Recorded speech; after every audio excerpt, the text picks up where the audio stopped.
Resolution 61.826, Council Rule 5A, Madam Clerk, on the roll, please. Councilmember Hawkins. Not the way I need it Councilmember to. Stapleton. Councilmember Pierce Wright. Present. Councilmember Herndon.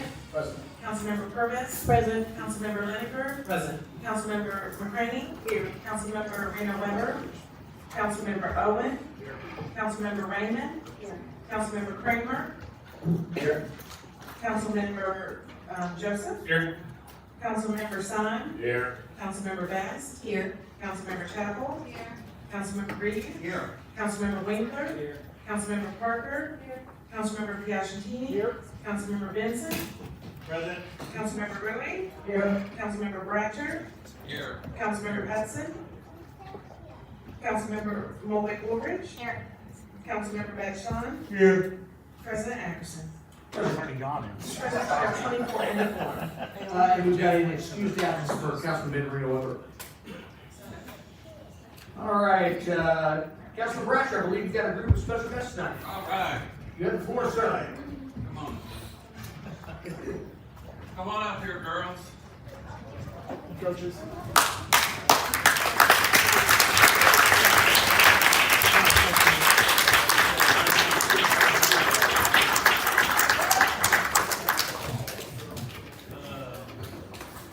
Come on, Jeff, you come up here.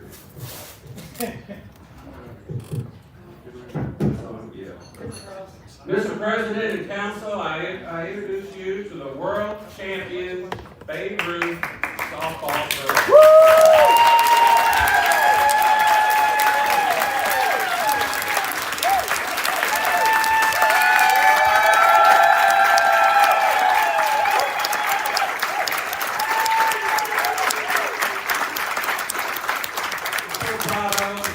Councilman Woolridge will talk a minute, and Jeff Hudson, then I'll forgive the presentation. Go ahead. I don't have much to say, but congratulations. So from this little town, little area called Fern Creek, that borders my district of 24, these girls from all areas, not just Fern Creek, but border the areas of Fern Creek, came together and traveled near and far, but beat all over. Traveled again. Where'd y'all travel to? Alabama. And who all y'all play? Puerto Rico, Missouri, they're from Luke's, yeah. Lots of places. And who came out on top?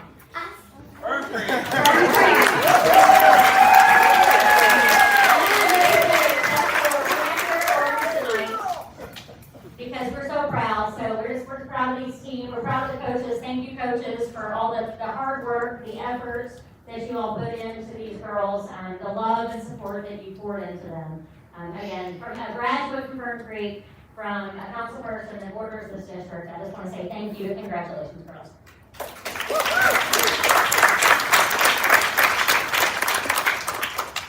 Yeah, I would just like to add my congratulations to you.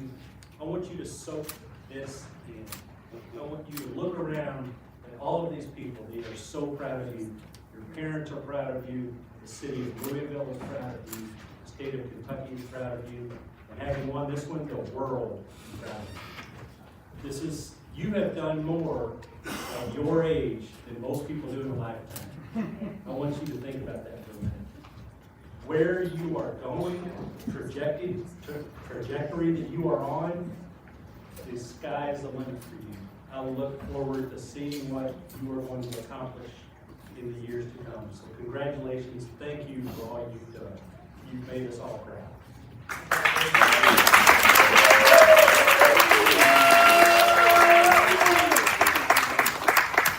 And before I give this proclamation, Coach, come on up here, Donnie. You can say a few words about this. Show everybody this awesome trophy.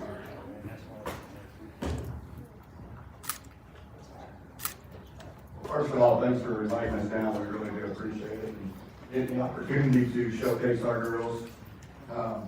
They definitely have put a lot of sweat, tears into getting ready to go to the World Series and represent our park.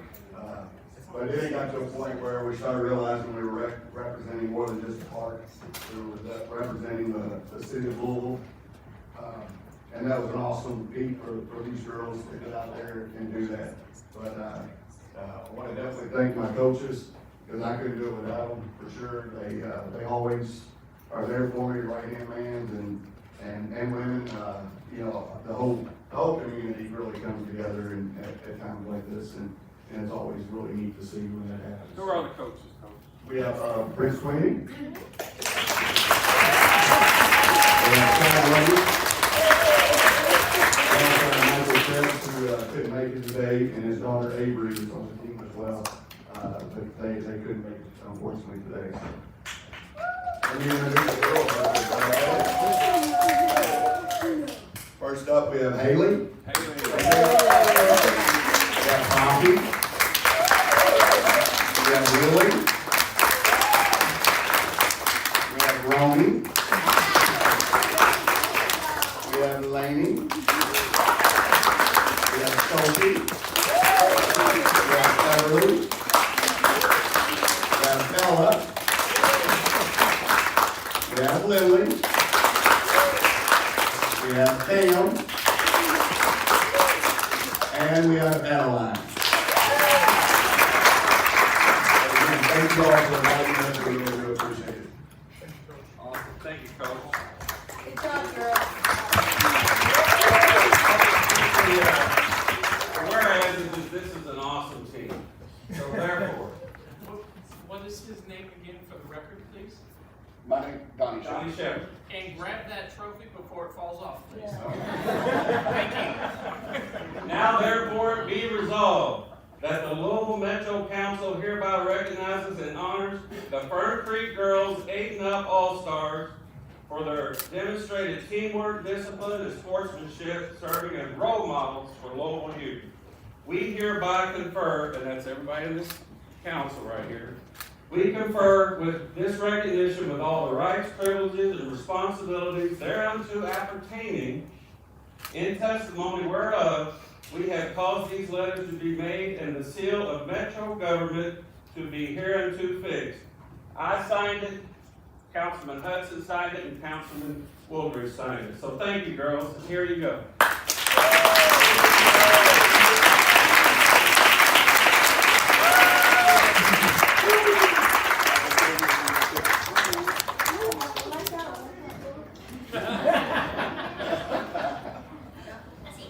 Get it right here.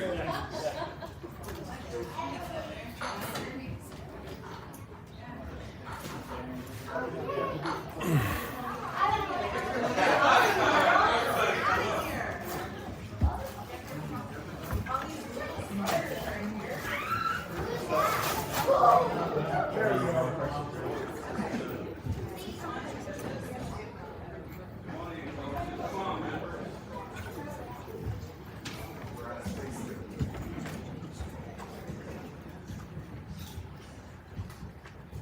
Everybody smile. Come on. Solid and forward. As president.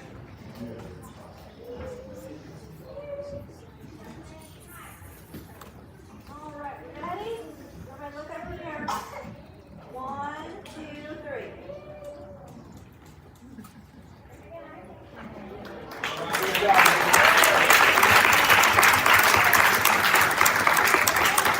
Through every note, every performance, the arts connect us. The arts connect us through joy and through awe, bridging cultures and generations. From intimate theaters to the grandest stages, the arts bring us together, reminding us that we're never truly alone. When we experience the arts, we experience each other. Kentucky Performing Arts. The arts connect us.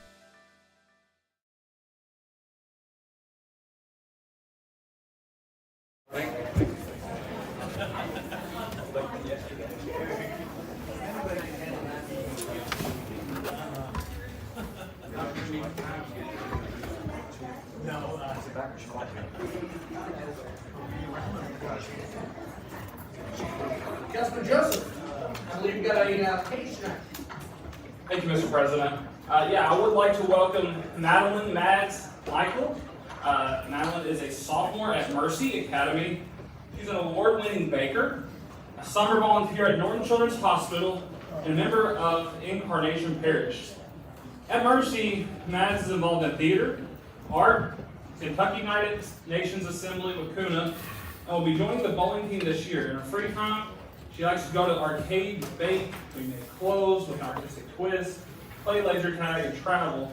And Mads told me, council members, that she's interested in international affairs and law. If you know any programs, let me know so we can get it to her family, but she would be interested in getting some internships. We want to help her out.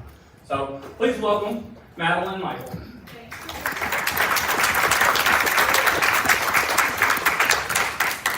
Guys want to chat level, you got a page. Cool, Cole has waited patiently to be a page, and I'm so excited that he's here with us tonight. He is a sixth grader at No Middle School, so go Cougars.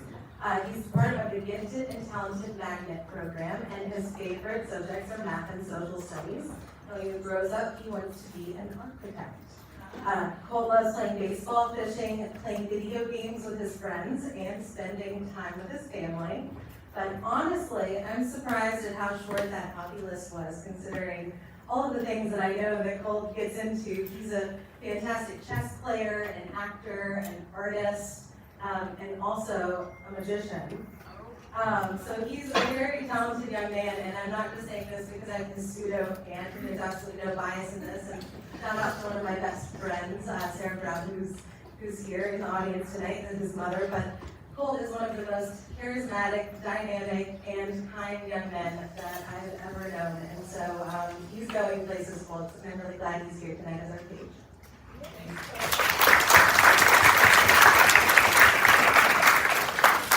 Are there any addresses to the council? Yes, sir, there are. Let me remind those addressing the council, there will be a maximum of 3 persons speaking on any particular topic for or against. Madam Clerk, please call the first speaker. Gabriel Bowles.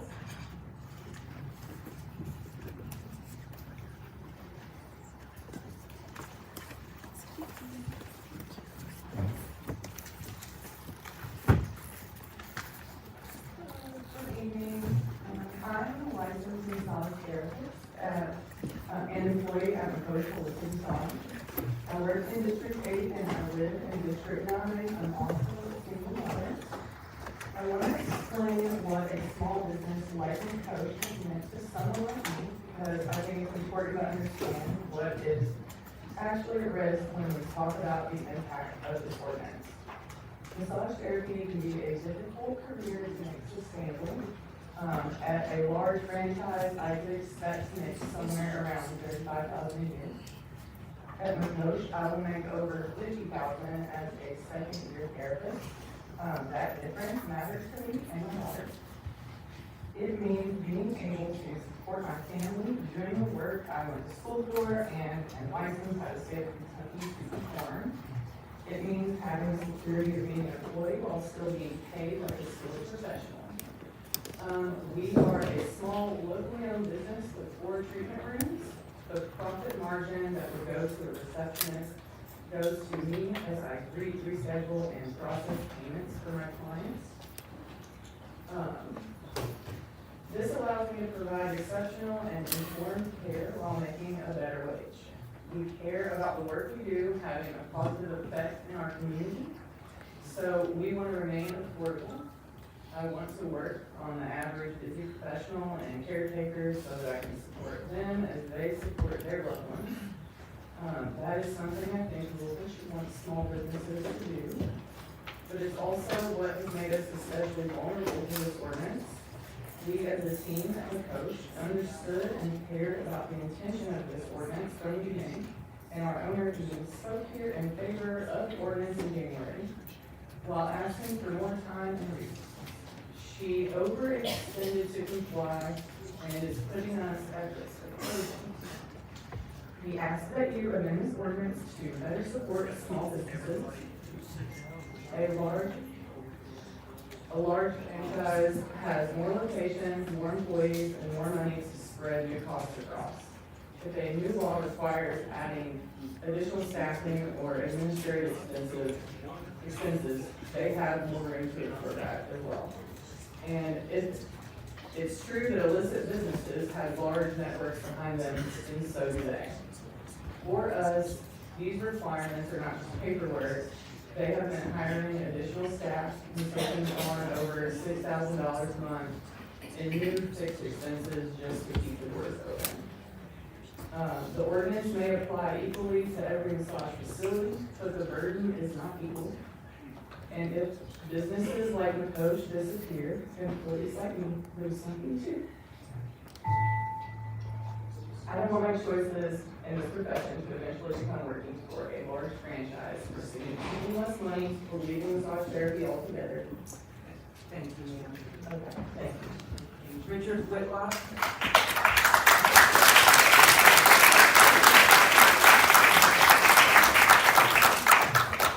Good evening to both the president and other members of the Metro Council.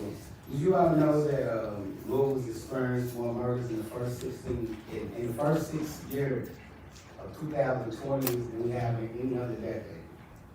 And from 2016 to 2025, it's been the most deadly 10-year span in the history of the city, with over 1,300 murders. My name is Richard Whitlock Jr., and I'm a violence prevention pioneer. And that means I was doing the work before it was over. I come before you today because we, the community, honestly believe that the people closest to this cultural challenge, community violence, should have a real opportunity to play a more significant role in reducing community violence in 2027 and beyond.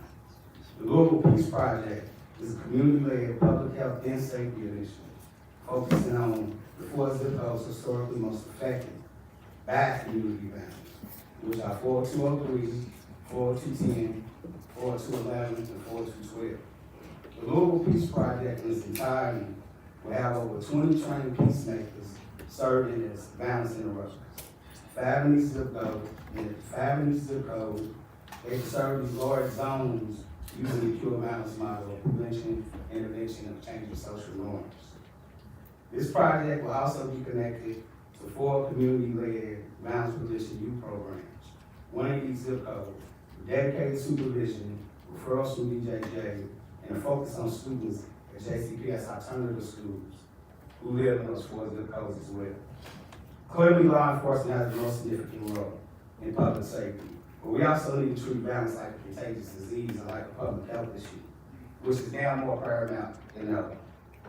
Recurring incidents of violence on Georgetown Road, incidents at the waterfront, team takeovers, venue violence, and the spread of violence in zip codes 4, 2, 15, and 18 are just some primary examples of spreading of cultural violence in the city. In closing, we really need to use the zip code-based prevention and intervention models to reduce the spread of violence in the city. The Louisville Peace Project is about establishing something that's been a long time coming. I've been doing this for 17 years, and we still don't have any community-led infrastructure for peace in the city. We don't. We don't have any community-led infrastructure for peace in the city. I'm gonna be 44 years old in a month, and I've been doing this since I was 27. I've never been funded by OSHA. I've never been funded by OVP. There's plenty of us that's never been funded. And I'm asking Metro Council, will you please, and this is just ain't about me, this is about us. Y'all seen people over the last year, and they came up here and they showed y'all that they not helping our community. That's why our kids are bad. I'm sorry for taking up too much time.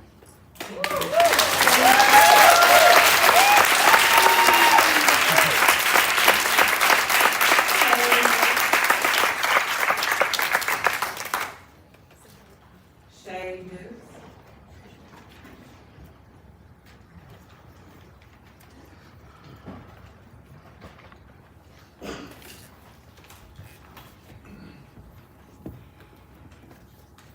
Hello.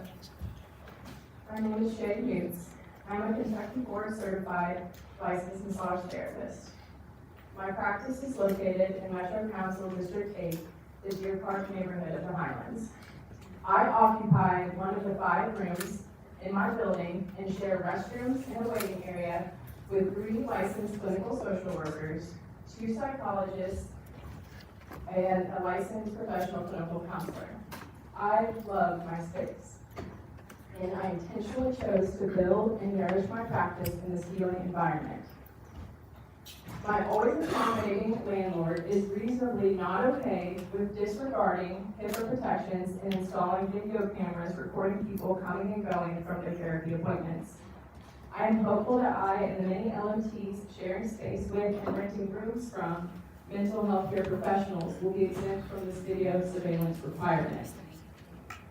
As a solo practitioner, I do appreciate being exempt from the requirement to keep my office door unlocked. Though I cannot forget the years I spent working as a subcontractor for another local LMT whose office was located in a large commercial building with many other businesses.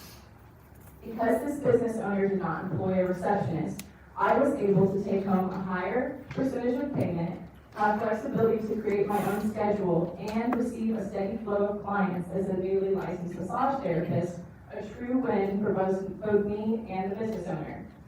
The access section of this ordinance would have made this mutually beneficial arrangement unsafe for both me and my clients. As licensed massage therapists, we're often working with clients whose boundaries have been violated, including those who have been sexually abused. We offer a safe space where touch can be experienced with care, with honor, and with respect. The wording in this ordinance creates yet another boundary violation in what is supposed to be a safe container for valuable repair work. The access section states that all doors be kept unlocked, while the inspection section states it will be unlawful for any licensee to fail to allow such inspection officer access to the premises or hinder in any manner. This catch them in the act method is not only disrespectful to massage therapists and potentially harmful to our clients, it's also not how Operation Deliver Justice was accomplished in May. Licensed massage therapists are your allies. Please respect us and work with us to amend this ordinance. Thank you all for your time and for your attention.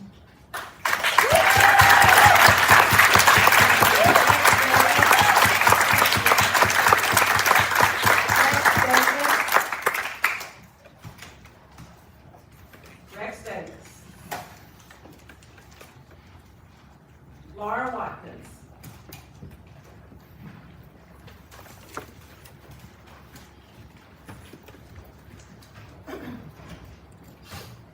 Good evening, council members. My name is Laura Watkins. I'm a resident of District 8, and I am the owner of Pure Salon Spa, a higher-end salon spa located in District 22, Fern Creek. And I have been in Fern Creek for nearly 2 decades. I want to begin by saying I absolutely support the intent of this ordinance. My concern is with an unintended consequence for legitimate small businesses like mine. Pure employs 1 massage therapist. She is a licensed professional and a loyal, valued employee with a very dedicated client base who has worked for me for 17 years.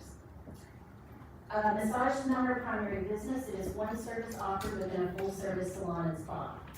Pure is already licensed and regulated as a business. We are licensed through the Kentucky State Board of Cosmetology, and our facility is inspected annually.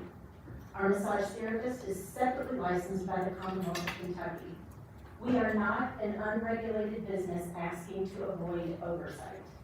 Yet because I employ 1 massage therapist, this ordinance requires my business to obtain an additional license, pay additional fees, undergo fingerprinting and a criminal background check, undergo additional inspections, meet surveillance requirements, maintain additional employee and patron records, and verify government-issued identification for massage guests. All of these requiring significant costs to become compliant and to stay compliant year after year. I employ 1 massage therapist, and I think that is an important distinction. Those costs are not going to be divided among 10 or 20 massage therapists. They are the cost of continuing to employ 1 person. And this puts me in a position I never expected to face. I may have to consider eliminating massage from my business and letting go of a loyal employee, not because she has done anything wrong, but because the regulatory burden of offering one service may no longer make financial sense. I don't believe that is the outcome that this council intended. And I worry that Pure won't be the only salon or spa forced to make that decision. I respectfully ask the council to consider exemptions for already licensed and inspected salon and spa businesses where massage is an ancillary service provided by a small number of state licensed massage therapists. I'm not asking you to choose between fighting human trafficking and supporting small business. I believe we can do both. We can hold bad people accountable, protect vulnerable people, preserve legitimate jobs, and ensure that regulation is proportional to the business being regulated. Thank you for your time and for considering the perspective of Louisville's small business community. Thank you.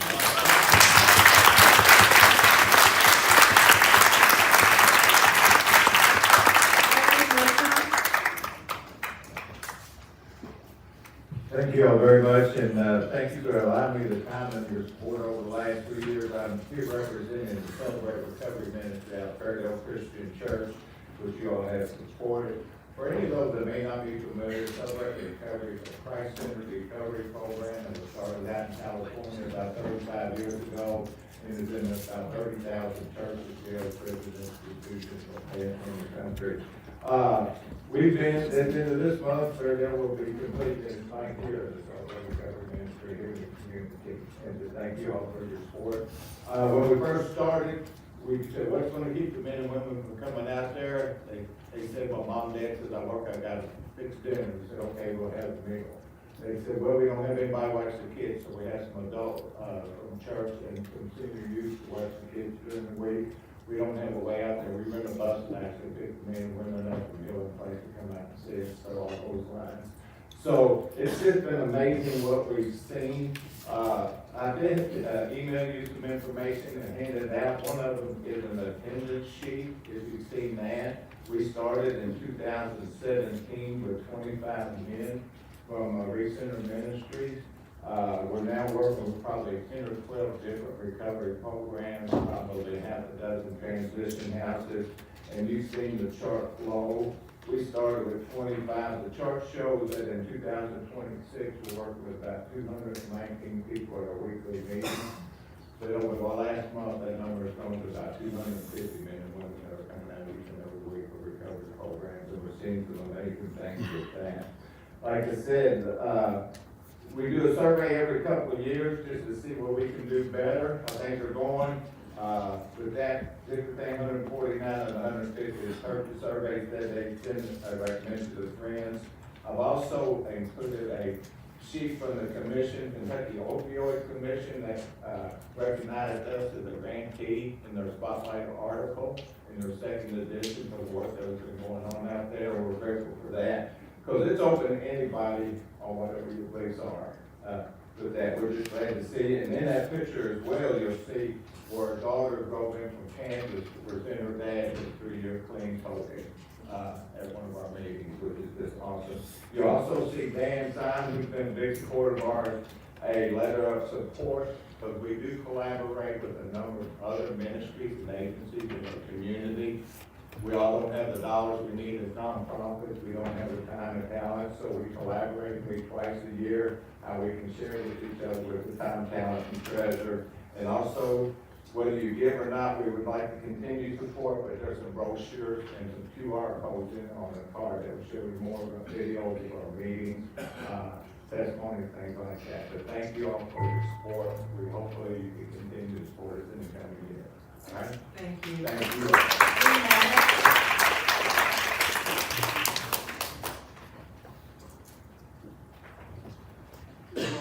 I'm Lee Maddox. It's an honor to be here with you today. It's my first time in front of council, but I appreciate what you're doing. I appreciate this opportunity to speak my mind. I'm going to be speaking primarily my personal story, and I appreciate the opportunity.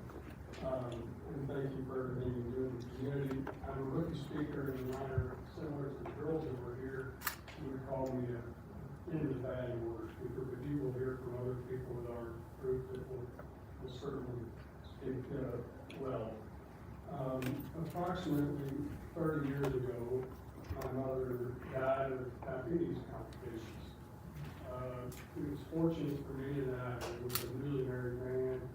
I had a 1-month-old daughter, and life went ahead and moved pretty quickly. Fast forward about 28 years, and I was... Can't hear you, brother. Oh, I'm sorry. Sorry about that. About 28 years fast forward, I was at a regular doctor physical exam, and the doctor, who is now retired, said, "Lee, you're diabetic, your blood sugar is way high." And the same daughter that was the one told when mother passed away was currently watching a lot of documentaries on health and wellness, and including Forks Over Knives and the China study. And she helped me to determine that we would go ahead and see if some lifestyle changes would make a difference. And so I am kind of a 2-year story, what I consider a success story. I started, pricking the fingers, testing the blood sugar, and I had a new doctor at the U of L, and she, after a year, I went in, and with the support of some of the people I have here today and some other people, my blood sugar came way down, my cholesterol went way down, lots of health benefits that were a part of it. This was all done with no medicines, and I think from my point of view for your role is I hope that you'll be advocates for and endorse the plant-based tree. I think eventually, like with the libraries, I love what you do with the libraries, I love what you've done with the tree planting, I love the parks. I think eventually our city will be looked at with Indianapolis, Nashville, and how we help keep our residents healthy, and I appreciate your time. Thank you.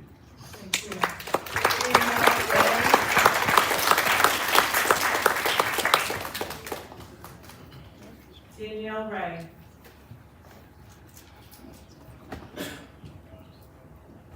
Sada Brown. Oh, is that you, Danielle? Okay.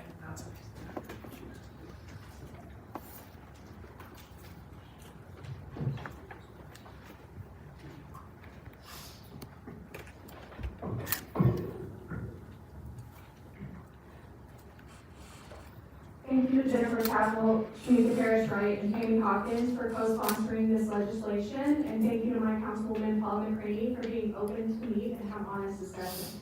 Those of you who have long supported and stood for the people of Louisville, please know that it does not go unnoticed. For close to a year, Louisville's most educated, informed, and impacted constituents have spoken. The people of Louisville have taken time between work and away from their families to research, write testimony, and attend meetings like these to educate elected officials like you. You each know without a doubt that the majority of Louisville does not approve of any hyperscale data center in our city. You know that data centers will further pollute our already alarmingly polluted air. You know the environmental racism that affects the west and southwest ends of Louisville, particularly Rubbertown, where Steve Poe is building Louisville's first hyperscale data center.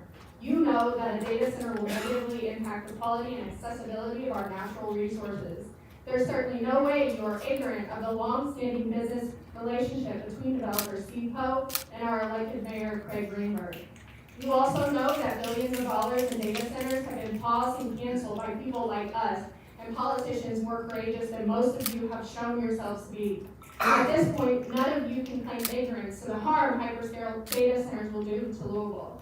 None of you can pretend that the people of Louisville don't have every right to be fighting to protect our city from Steve Poe's data center and any future data centers that our mayor decides to sell us out for. You cannot feign ignorance or pretend to be good people while doing the bidding of evil men destroying our community. Not now that thousands of us have educated you, called, spoken, cried, yelled at you, have thrown your red lines back in your faces and said loudly and clearly that we do not want any hyperscale data centers in Louisville. We are here to make sure that you know that we know about the deceit and trickery, that we know plans for performative meetings and strategic headlines intended for pacifying masses. We will not be pacified. This is your chance to show us that you are willing to do your job, which is to serve us. You work for us, not One Louisville, whose senior vice president will now be Andrew Owens. You work for us, not community developer Steve Poe, who sits on the board of directors for One Louisville. The more you ignore the concerns of the working class and the interests of corrupt politicians like Mayor Greenberg and deplorable developers like Steve Poe, the more of a force we will become. If you continue to ignore our demands, you are making an important choice to harm the people of Louisville. If you ignore our demands and continue to commit violence against us, we will move to replace you. Take our comments seriously by doing the bare minimum and extend the moratorium to 1 year without loopholes, and bring Kentucky Resource Council in for advisement on how you can keep the people, plants, animals, air, and water of Louisville protected from being exploited by corporate greed.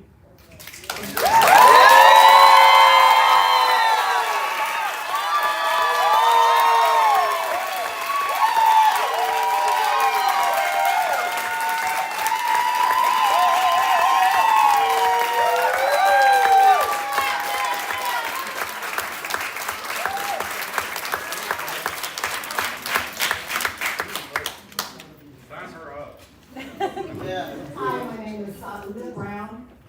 First of all, I would like to thank Jennifer Chappell, Shamika Parrish-Wright, and Tammy Hawkins for co-sponsoring what brings me here today, the moratorium ordinance.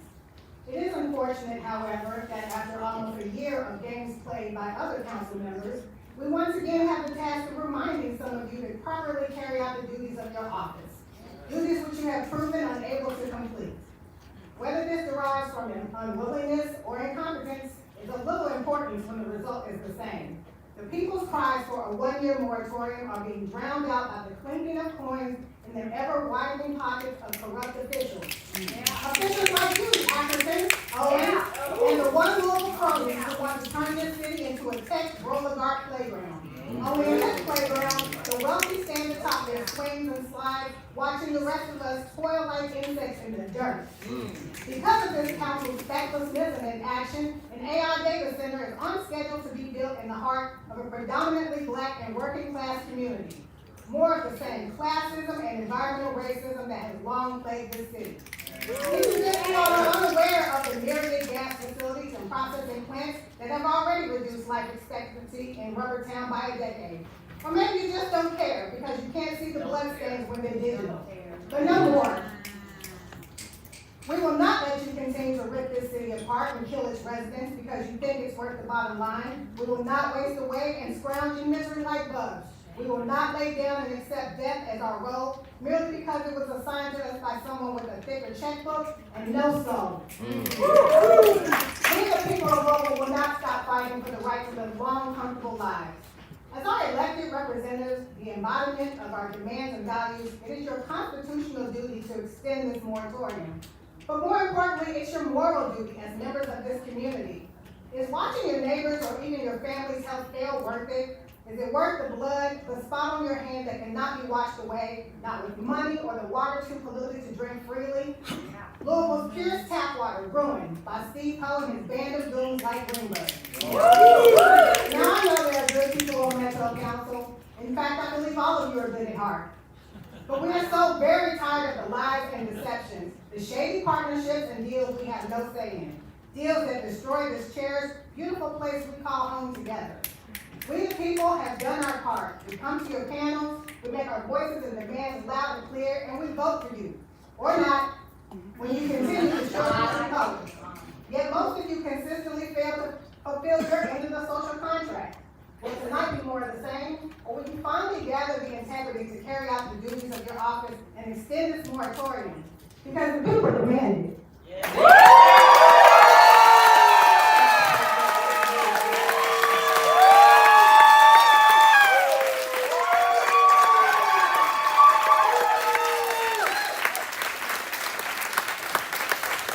Next, we have the approval of council minutes, the regular council meeting of July 30th, 2026. Are there any corrections or omissions? Second. We have been properly moved and seconded. All in favor say aye. Aye. Any opposition? Hearing no opposition to movement, the minutes are approved as written.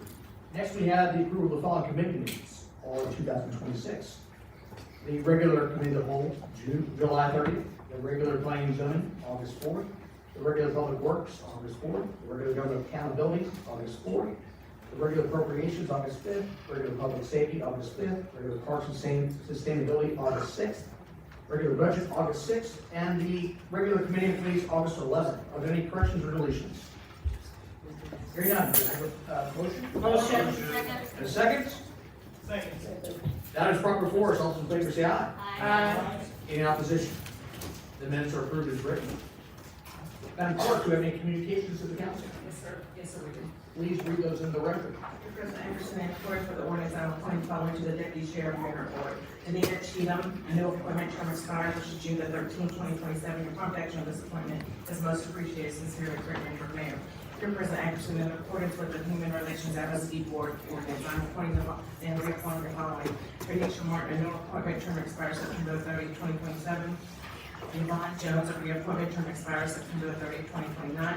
Your prompt action on this appointment and reappointment is most appreciated. Sincerely, Craig Greenberg, Mayor. Your President Anderson, in accordance with the Kentucky Works Greater Louisville Workforce Development Board ordinance, I'm appointing the following. Daniel Corey Scholl, a new appointment term expires June 30th, 2029. Your prompt action on this appointment is most appreciated. Sincerely, Craig Greenberg, Mayor. Your President Anderson, in accordance with the local Convention and Visitors Bureau ordinance, I'm appointing the following. Dr.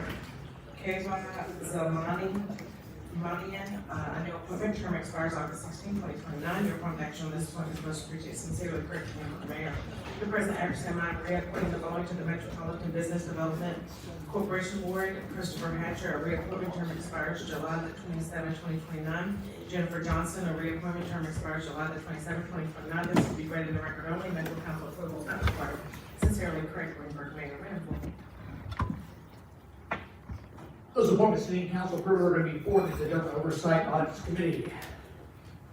Our next order of business is the consent calendar. The consent calendar comprises of items 20 through 50. Are there any corrections or deletions? Madam Clerk, a second reading of those items. Following legislation was forwarded from the Appropriations Committee. Item 20, an ordinance appropriating $10,000 from District 4 Neighborhood Development Fund, right side, into 502 tree and landscape for tree maintenance in District 4. Item 21, an ordinance appropriating $20,000 from District 4 Neighborhood Development Funds to local Metro Parks and Recreation Fund. The District 4 park activities account for community activities in District 4. Item 22, an ordinance appropriating $6,500 from Neighborhood Development Funds in the following manner. $4,000 from District 10, $2,000 from District 8, and $5,000 from District, $500 from District 15 through the Office of Management Budget to Louisville Nature Center, Inc. for costs associated with boardwalk replacement in the Bluegrass Creek State Nature Preserve and surrounding forest. Item 23, an ordinance appropriating $19,250 from the Neighborhood Development Funds in the following manner. $9,625 each from Districts 8 and 9 to codes and regulations for graffiti removal as reported or identified by the Highland Commerce Guild. The following legislation was forwarded from the Budget Committee. Item 24, an ordinance amending ordinance number 110 series 2026 relating to fiscal year 2026-2027 operating budget by transferring $5,000 from Neighborhood Development Fund District 11 to the Louisville Metro Council General Operations District 11. Item 25, an ordinance amending ordinance number 110 series 2026 relating to fiscal year 2026-2027 operating budget by transferring $20,000 from Neighborhood Development Fund District 7 to the local Metro General Council Operations District 7. Item 26, an ordinance amending ordinance number 111 series 2026 and ordinance number 110 series 2026 relating to fiscal year 26-27 capital budget and fiscal year 2026-2027 operating budget respectively by transferring $60,000 from the District 3 Capital Infrastructure Fund to the District 3 Neighborhood Development Fund.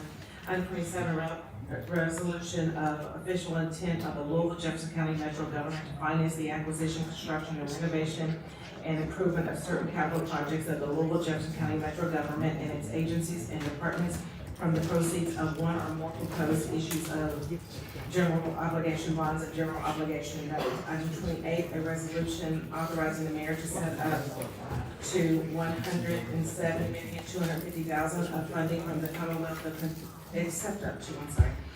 Commonwealth of Kentucky through the Department of Local Government, DLG, authorizing directing the Louisville Metro government to execute any documents which are deemed necessary by DLG to carry out various projects, and authorizing the mayor to act as the authorized correspondent for these projects. The following legislation was ordered from the committee. The committee's item 29, resolution amending Louisville Metro Council policies and procedures regarding image usage and approval of mailings.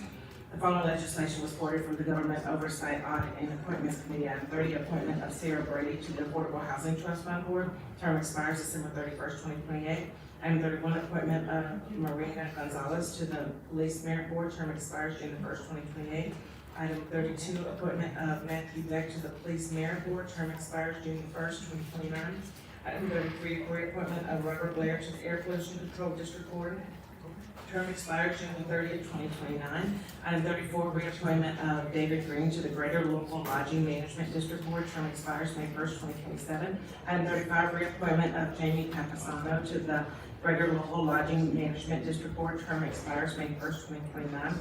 Item 36, a reappointment of Leslie Schaefer to the Greater Louisville Lodging Management District Board. Term expires May 1st, 2029. Item 37, reappointment of Sharon Bond to the Board of Zoning Adjustment. Term expires June 30th, 2029. Item 38, reappointment of Marilyn Lewis to the Board of Zoning Adjustment. Term expires June 30th, 2029. Item 39, reappointment of Brian Funk to the Waste Management District 109 Board. Term expires June 22nd, 2028. Item 40, reappointment of Kevin Gibson to the Waste Management District 109 Board. Term expires June 22nd, 2028. Item 41, appointment of Naderica Thibodeau to the Riverport Authority Board. Term expires July 31st, 2027. Item 42, reappointment of Michelle Gardner to the Anti-Displacement Commission. Term expires June 26, 2029. Item 43, reappointment of Terrence Elliott to the Anti-Displacement Commission. Term expires June 26, 2029. Item 44, reappointment of Andrew Blyden to the Greater Louisville Lodging Management District Board. Term expires May 1st, 2029. Final legislation was forwarded from the Parks and Sustainability Committee. Item 45, a resolution authorizing the mayor to accept a grant award of $75,000 from Kentucky Energy and Environment Cabinet, Department of Environmental Protection for the Iroquois Park Playground Rubber Mulch Project to be administered by the Department of Parks and Recreation. The following legislation was forwarded from the Planning and Zoning Committee. Item 46, an ordinance relating to the amendment to binding elements for property located at 908 South English Station Road, containing approximately 12.5 acres in the Louisville Metro, case number 26, admin 0002. Item 47, an ordinance relating to the closure of an unnamed alley near the intersection of West Breckenridge Street and South 8th Street, containing approximately 5,500 square feet and being a Louisville Metro, case number 26, street closure 0010. Item 48, an ordinance relating to the closure of Mermaid Lane, containing approximately 1,165 acres and being a Louisville Metro, case number 26, street closure 0017. The following legislation was forwarded from the Public Safety Committee. Item 49, an ordinance amending the Louisville Metro Code of Ordinances, LMCO, Chapter 51, regarding licensing fees. The following legislation was forwarded from the Public Works Committee. Item 50, a resolution authorizing the Office of Jefferson County Attorney to bring a condemnation action against the owner of certain property, parcel number 18 in Jefferson County in connection with Crumbs Lane sidewalk project. Motion. Second. The consent hour is probably before us. Madam Clerk, open the roll.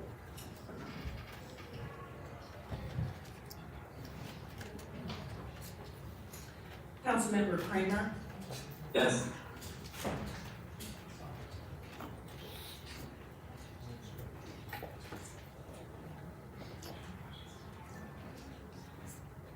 Councilman Piagentini. Oh, I'm sorry. Vincent.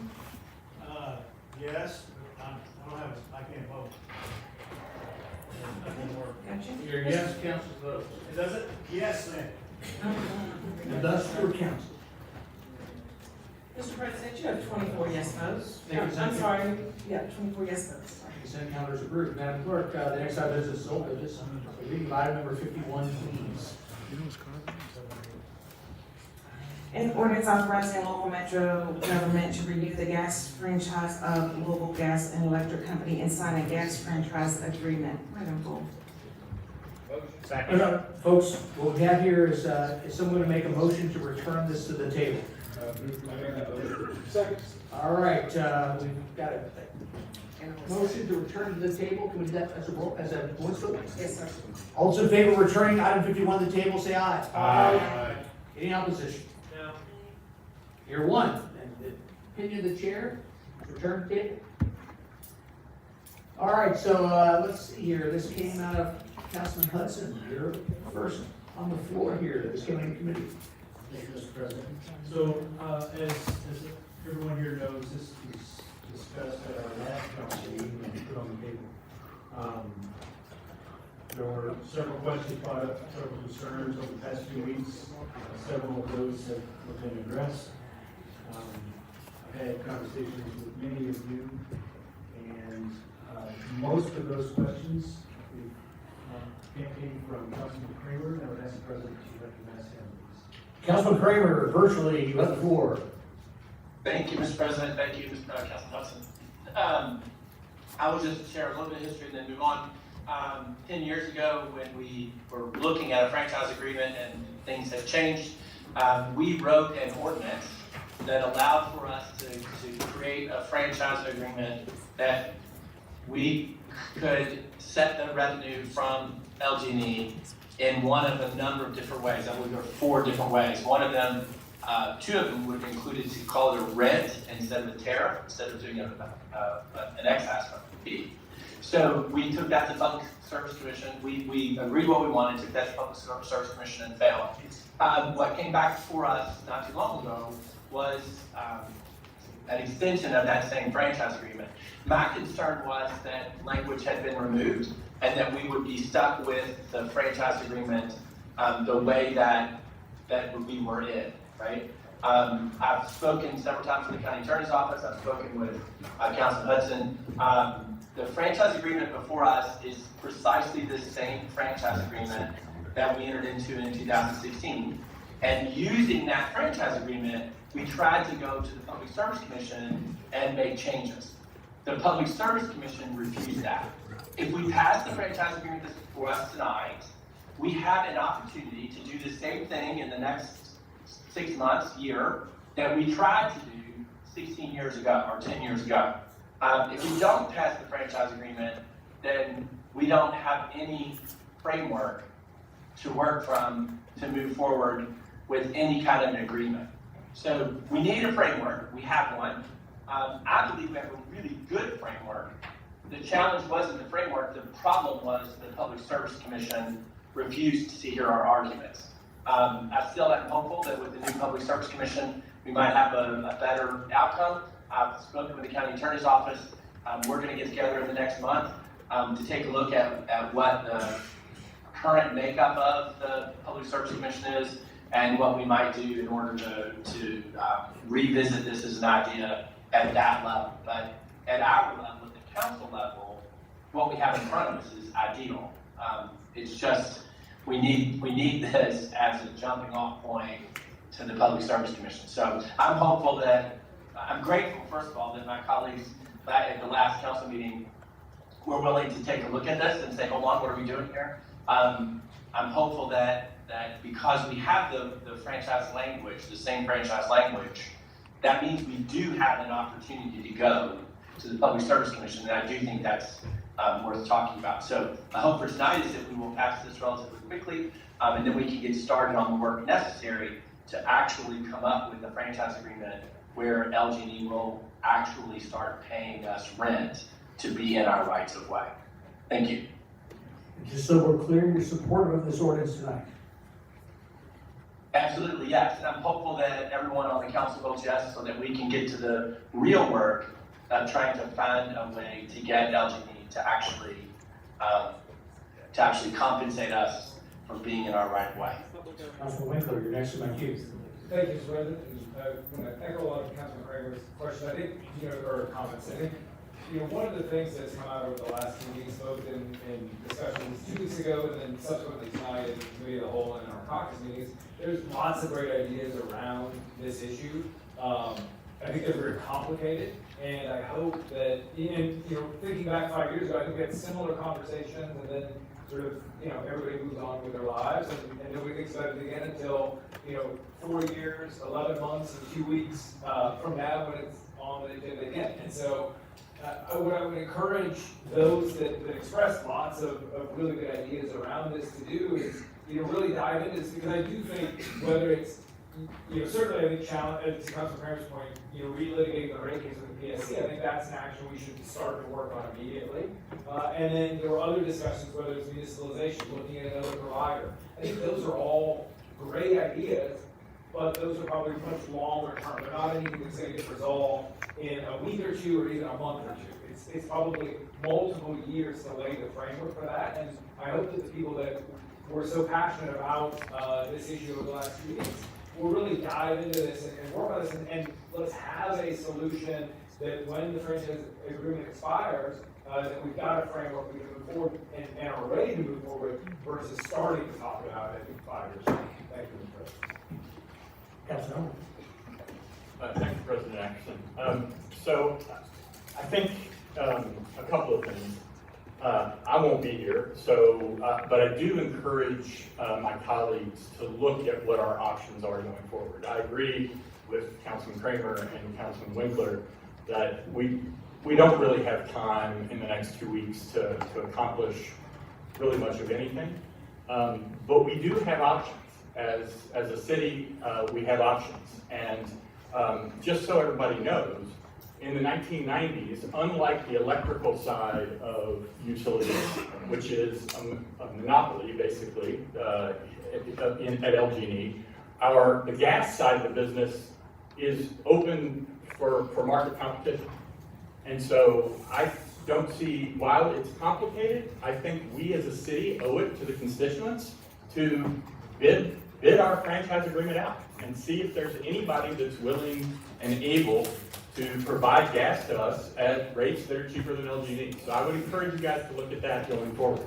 That's one option. The second option is, and this is true on the electrical side too, is in the state legislation, one of the things that we can do is to purchase the assets of our municipal, of LG&E basically. And so while that would be incredibly expensive, LG&E currently is earning somewhere between 9 and 11 cents return on equity, and the market is more like 5 or 6 cents. So it seems to me like there's room somewhere in there to either talk about whether we could do a leveraged buyout or do some sort of partial municipalization. But I encourage you guys to look at it, because everybody in this room knows where utility costs are going.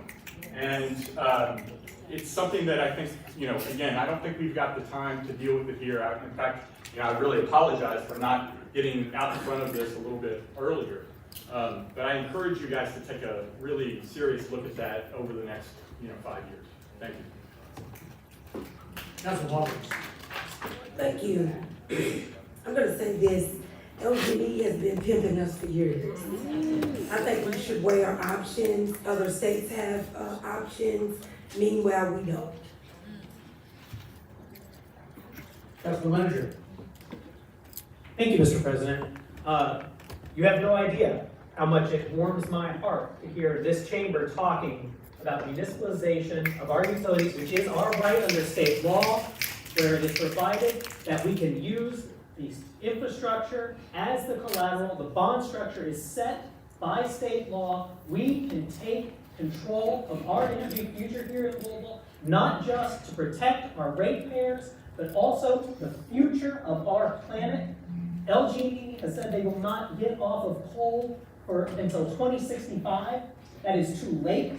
We must be exploring alternate energy, and the only way that's going to happen is if that's a decision not made for shareholder profits, but instead for the good of the community.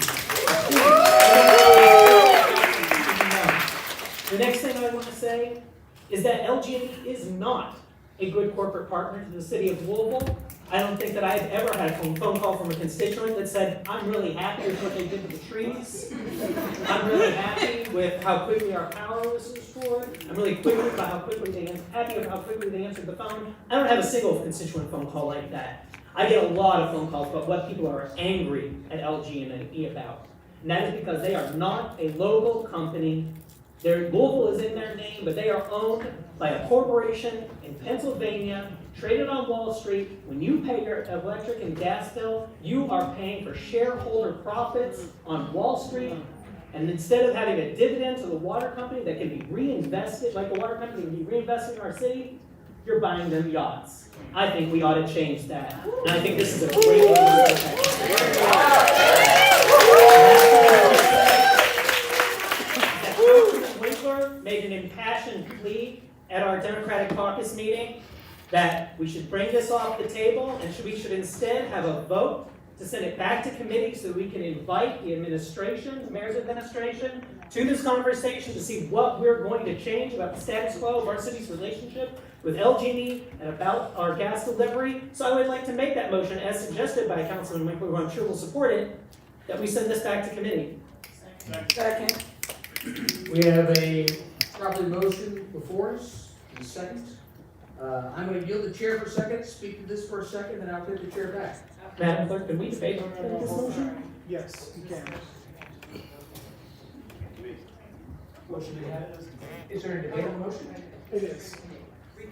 This is a recommitted debate, but you can only debate whether or not it's committed.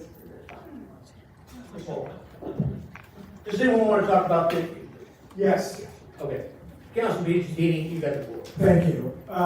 I'm going to channel both Councilman Kramer and Councilman Winkler's comments into why this would be another performative colossal waste of time. There is nothing. We delayed this for 2 weeks. I was not here 2 weeks ago, and we delayed this for 2 weeks. What exactly happened related to this ordinance for 2 weeks since it was taken? Absolutely nothing, except confirming information that we already knew to be true. And what will happen if we send it to a committee and we have a deadline of the end of this month to take action? Or if you want to see what really happens when this body doesn't do their job right on time, this is not a question of supporting many of the initiatives that Councilman Leonard said. It is a question of what can we get done in the next 2 weeks? And the answer is nothing. And everybody knows it.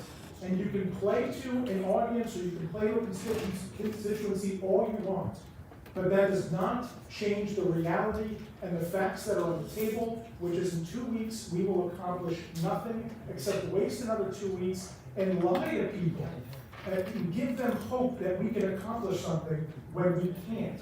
I would join everybody on this council in immediately taking action to explore all of these ideas, to look at bidding this out, to bid this out, not looking, doing it, right? But that is a complicated process that if there's fault, we didn't start that 4 years ago and get that done, right? That's what we are at fault for.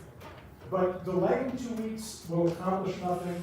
I would encourage you, get this passed, and the sooner we do, we can actually get started on the real work that will make real change, where we could make some transformative, get some transformative ideas on the table to take action when we have gone through a proper process to get things out. Thank you, Mr. President. Take action now. Let the floor reflect that. I'm going to yield the chair for a second. Speak to this.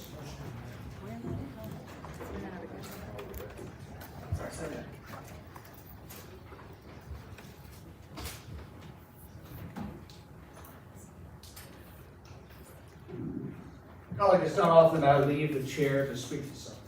Here's the reality that I feel that we're talking about. We're a day late and dollar short of considering this. We are way behind the line. The complexities of what we're talking about here are tremendous. And the amount of time that we have to debate those issues and come to what's called a reasonable conclusion to those, and then reasonable time to implement those things. This is nuts. Absolutely nuts that it's happening this late in the game. If you don't like it, at the end of the day, this is a poison pill you're just going to have to swallow for the moment. Because of time. Because of time. What? That's a lie. Lie! To the folks out there, Boo! you know, who were brilliant business people to say we're going to change a massive corporate deal in 2 weeks. Sounds like you don't have. Liar! You don't wanna try. Hey, You you gotta will be start somewhere. Stop. You will be escorted out. And so, it is foolish for anyone in this body to think in the next 2 weeks something's gonna change from this massive scale of this economic, contractual situation that we're in. Try. Silliness to say try. At this Try. point. It's late in the game. You may not like what I've got to say, but it's the cold, hard truth. It's the facts. This is something you start a year out, and you have meetings about. You don't start it 2 weeks out. Anything short of that is you're a second grader in your mentality. You're foolish. And you're lazy. Hey, You're not organized. listen, you have to respect the chambers. Everybody What I has have the to say, don't vote opportunity for to me. speak. You don't have to take his insult. Go ahead. Well, then don't listen to it. If you don't like what I say, don't vote for me. Don't listen to it. But my obligation is to speak the truth, whether you like it or don't. And so at the end of the day, there's a lot of opinions that I don't like either, but I listen to them. I I don't interrupt people. I don't disrespect people. So show respect. If you want to advocate for ideas, show respect to listen to them, and then you can disagree with them at a later date. But, second thing we got here, this decision or this idea, this pipe dream, that Louisville should somehow buy back LG&E. In my opinion, that's one of the silliest things I've heard. Government is one of the worst runners of business possible. The perfect example is we build sidewalks for $1,600 a sidewalk square. Whereas the average person could build it for $200. Not $1,600, $200. We pave roads for much higher than the average person paves roads for. I've learned it's frustrating as hell. That's just government. In a way, you kind of just come to accept it. The government is the most inefficient runner of business in this world. Private industry, while it may have its greed, it may have its abuses, it may have its problems, government also has its problems. They're stealing our time. And I would take private industry Yeah. any day of the week over government, because when I compare those two problems, and I've seen them both, I know the lesser of two evils. And so at the end of the day, folks out here laughing, and I get it. Yeah, ha, ha, ha, ha. You know, you Can't afford your LG&E, then what? You want to speak your mind, what I call sometimes frivolous or goofy. I don't interrupt you. But nonetheless, that's the respect you have for the system.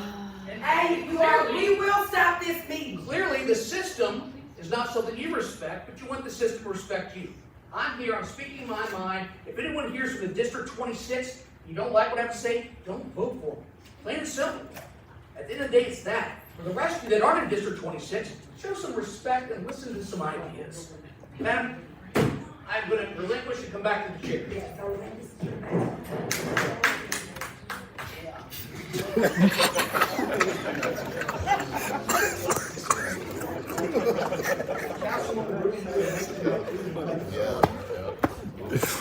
Thank you very much, President Atkinson.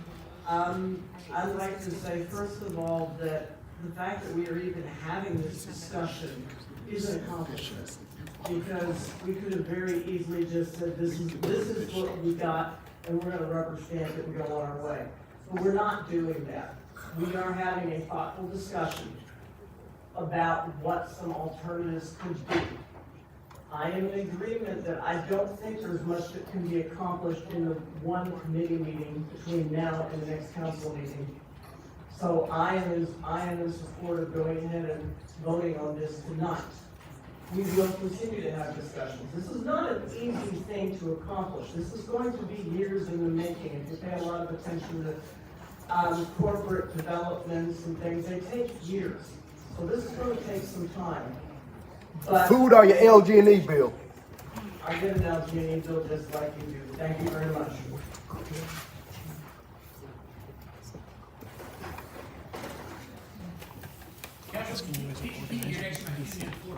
Oh, sorry. I already spoke. Okay, I've got no one else in my queue. I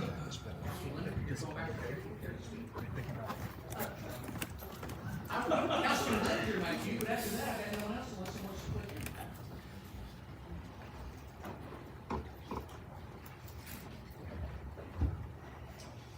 I agree that we have problems with our procurement process. These are not problems that are inherent to government. These are problems that are inherent to a bloated and inefficient system that has the momentum in the entirely wrong direction. We can fix our procurement system. We can take care of our constituents. We see an administration in New York City right now that is turning their delivery of service to their citizens completely around. Louisville can make that same sort of decision. We can take care of people's needs. The problem is not government. It is that government is not listening to people, and we need to expand democracy in our lives. I can't stand that. I mean, come on now. I mean, you started to talk about New York City, for crying out loud. It's a joke. Number one, I can't even get something done out at some of the parks that have been budgeted for the last 2 years. So you're talking about the city of Louisville taking over a massive undertaking like this, gas delivery? Give me a break. Thank you. I've got no one else in my queue. So, I believe we have a motion to send this back to committee. Okay, this is a motion? Yeah, that's what. That's what I have. On the table right now is I have a motion to send it back to committee. And this is a motion that would normally require a voice vote. However, knowing this is going to be contentious, knowing that my ears, I probably deserve a little hearing aids, we're going to do a roll call just to make sure we're right. Madam Clerk, open the roll. A yes vote is to send it back to committee, and no vote is to keep it here on the floor and move forward. Councilmember Kramer? No. Mr. President, you have 8 yes votes, 16 no votes, and 1 present vote. The motion to send it back to committee fails. The item is presently before us. Now, do we have any more speakers to the item that's before us? I'm looking in my queue. I do not see any. I'm looking around just to make sure that no one else. All right, we have the item before us. We're going to do a roll call vote on this item also. Madam Clerk, open the roll. Councilman Kramer? Yes.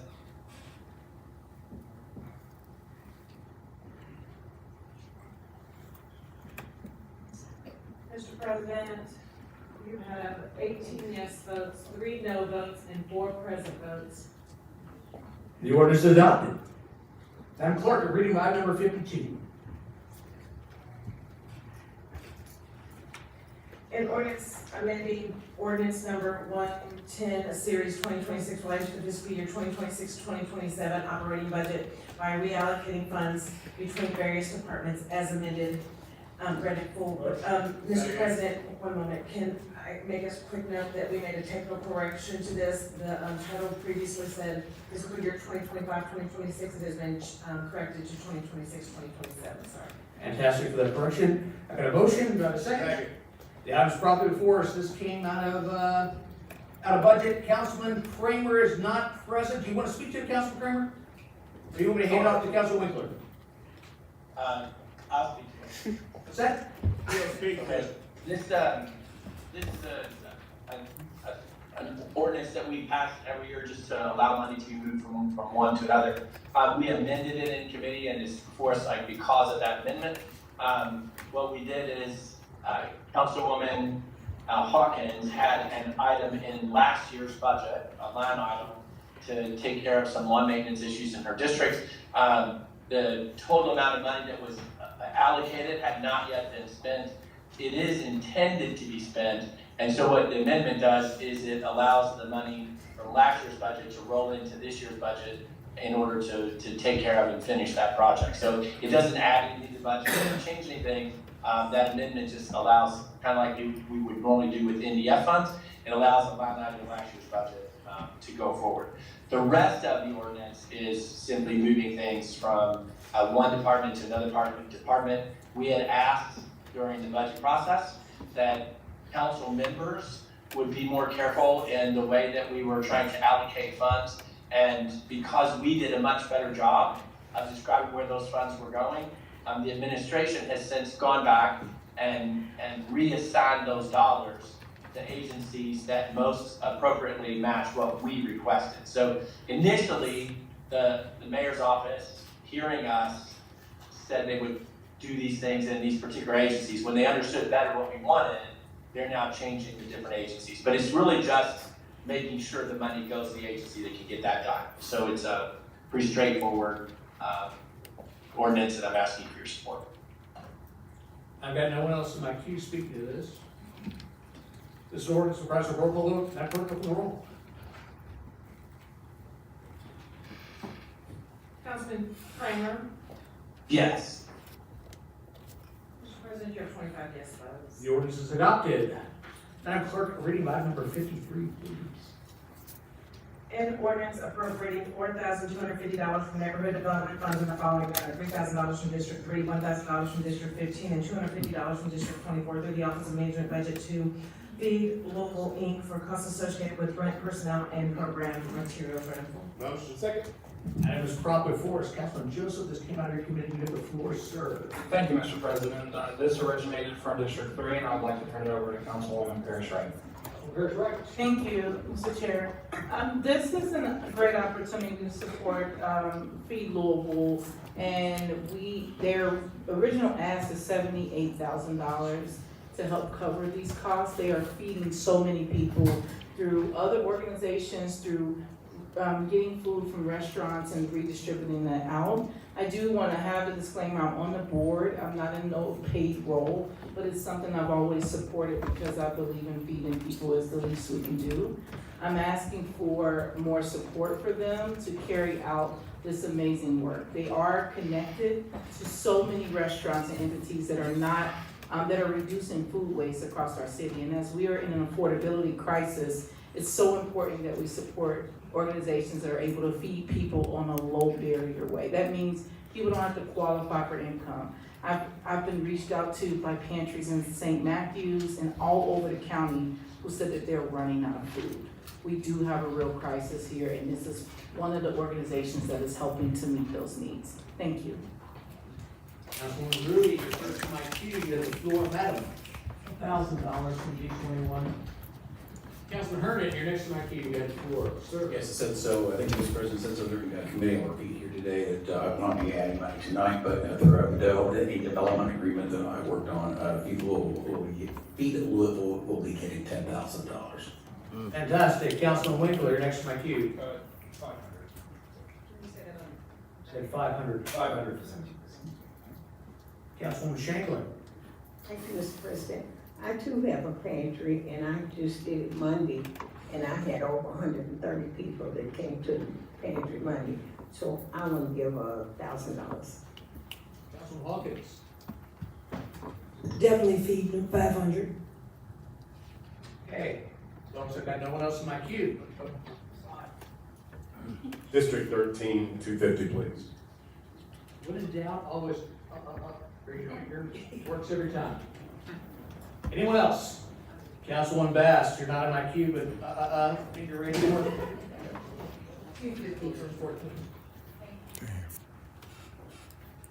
Anyone else? Yeah, there's an down there. My queue's not working. That's all right. You got the floor. $500 from District 20. Okay. I've got, now the queue's working, I've got Councilman Owen. $1,000 from District 9. Councilwoman Raymond. 500 from 10, please. Okay, no one else on my visual queue, any ayes? Motion to amend. All right, we have the order of business to amend this ordinance to the new level of ownership. All in favor, say aye. Aye. In opposition? You're in opposition. Now we have the amended ordinance before us.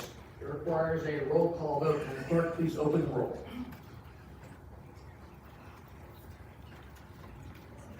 Councilmember Kramer? Yes.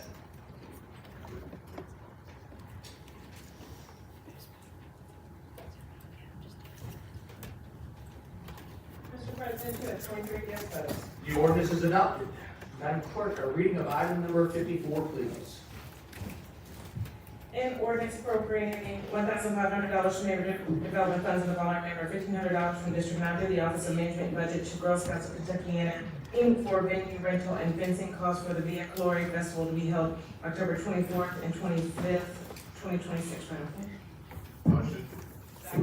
Item properly before us, Councilman Joseph, this came out of your committee, you again have the floor, sir. Thank you, Mr. President. Yes, this is an NDF that would benefit the Girl Scouts of Kentucky, and it's led by Councilman Owen, District 9. Thank you, Chair. So we've sponsored this for the last, just the whole time I've been here. Girl Scouts of Kentucky is still currently in District 9, although they're leaving us sometime soon. So this festival is a unique, family-friendly event. Via Glory will be held October 24th and 5th at Waterfront Park's Big Ford Bridge Lawn. This festival has drawn tens of thousands since it came to Kentucky 19 years ago, and 2026 will be Girl Scouts of Kentucky's sixth year as the event's host and beneficiary.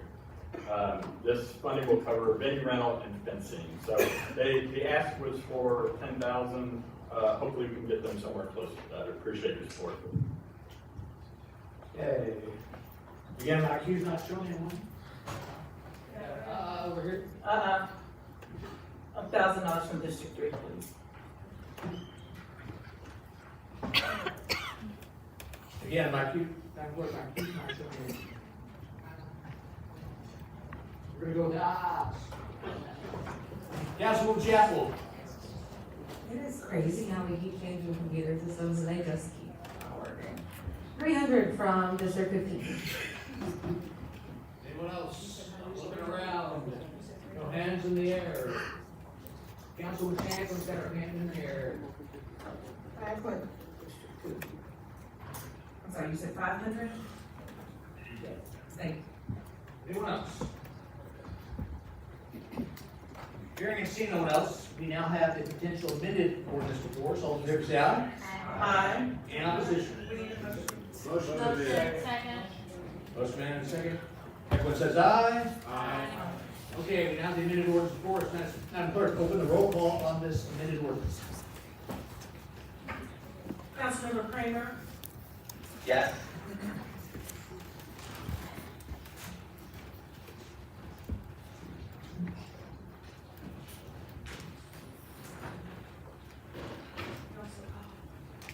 Mr. President, you have 23 yes votes.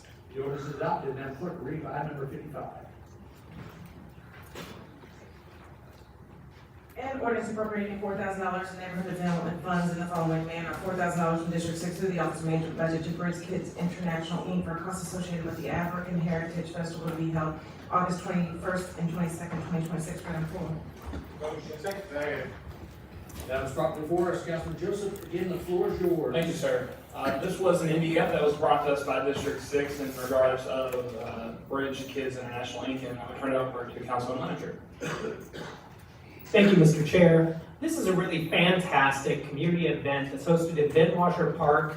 Our office, working with our advisory council where we do all of our discretionary spending through, was really excited to help support this year. It's a great event. It is going to be, for those of you that we talked about this in the committee, you maybe heard it out in the crowd or watching on Metro TV. It's going to be postponed. It's now going to be in the middle of October. It's still going to be a fantastic time. This is a really great community event, highlighting a lot of great cultural heritage and community, and I would welcome some support. They're looking for $8,000, and our office is funding $4,000 of it. All right, first in my queue is Councilman Parrish. 1,300 from District 3, please. Councilwoman Ruby. 750 from D21.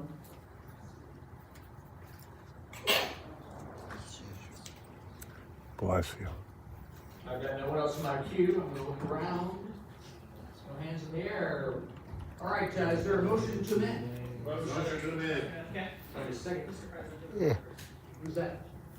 Councilman Shanklin. Before we have our motion, man, let's backtrack for a second. Councilman Shanklin. Sorry that being so slow. 500 out of District 2. Gotcha. Anyone else? Now we have Motion to amend. All right, we have the potential amended ordinance before us. All in favor say aye. Aye. Any opposition? If you're in opposition, let's move on to a roll call vote on the amended ordinance. Councilmember Kramer? Yes. Mr. President, you have 24 yes votes. The ordinance is adopted. Madam Clerk, read item number 56, please. An ordinance appropriating, oh,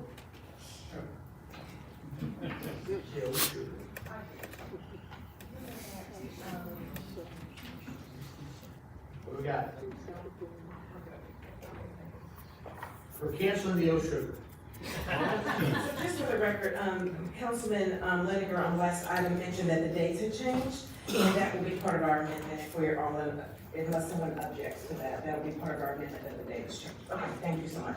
An ordinance appropriating $12,750 from neighborhood development funds in the following manner: $2,000 from District 13, $2,000 from District 14, $500 from District 12, and $250 from District 24 through the Office of Management Budget to Celebrate Recovery Fairdale Corporation for the cost of meals, transportation, and program expenses for Celebrate Recovery as amended, read in full.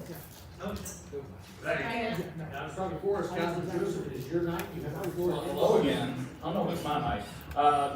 This is a NDF from District 13 in regards to Celebrate Recovery that I'm going to hand over to Councilman Simon. Councilman Simon. Thank you, Mr. President. You heard from one of our speakers, Larry Mitchum, who runs Celebrate Recovery, who does not take a paycheck, I'd like to add. 250 addicts every Friday. They feed them, they bring their kids in, they go to Healing Place and other areas. A lot of them from each one of our districts come to this facility, and it's truly making a difference with these folks. I've been where these folks are years ago, and I wished I'd have had a place like this to help me. And I appreciate everything they're doing. I think our ask is 22 this year, and I think we're short about 90. You're short 92.5. And we need to make that up if it's possible, and I hope everybody will contribute a little bit. Thank you, sir. Gotcha. Councilman Parker, your first by cue, you have the floor. Yes, 500 from V18. Councilman Herndon. Thank you, sir. 500 for District 4. Councilman Pichentini. Appreciate my colleagues' advocacy for this and calling the request additional assistance, great idea, and District 19 being for 500 votes. Councilman Hawkins. I definitely support further Christian. I'm gonna say 2,000. Councilman Parrish Wright. A little one up there, but half the money's frozen. I will do $1,000 from District 3. Councilman Winkler. 250, please. That's fair. Councilwoman Rudy. For all the good work that comes through this every year, I'm so happy to hear about it. $1,000 from B21. Councilman Bachon. 500 from 25. Councilman Reed. 750 from District 16. Who we at? There's a balance of Motion. Items properly before us. Does anyone want to guess? Councilman Joseph. Hey, there we go. This is my last hoorah. This is our NDF from District 15 with the Family Scholar House. I'd like to turn it over to Councilwoman Chapman. Councilwoman Chapman will get the floor. I think pretty straightforward. Family Scholar House operates with families in all 26 districts. Would love your support on this, but this was for their backpack bash that was held August 3rd through the 7th at various locations, and they would love your support. All right, the first by cue is Councilwoman Parrish Wright. Yes, I would like to donate $750 from District 3. Councilwoman Jenny Mulvaney. 524.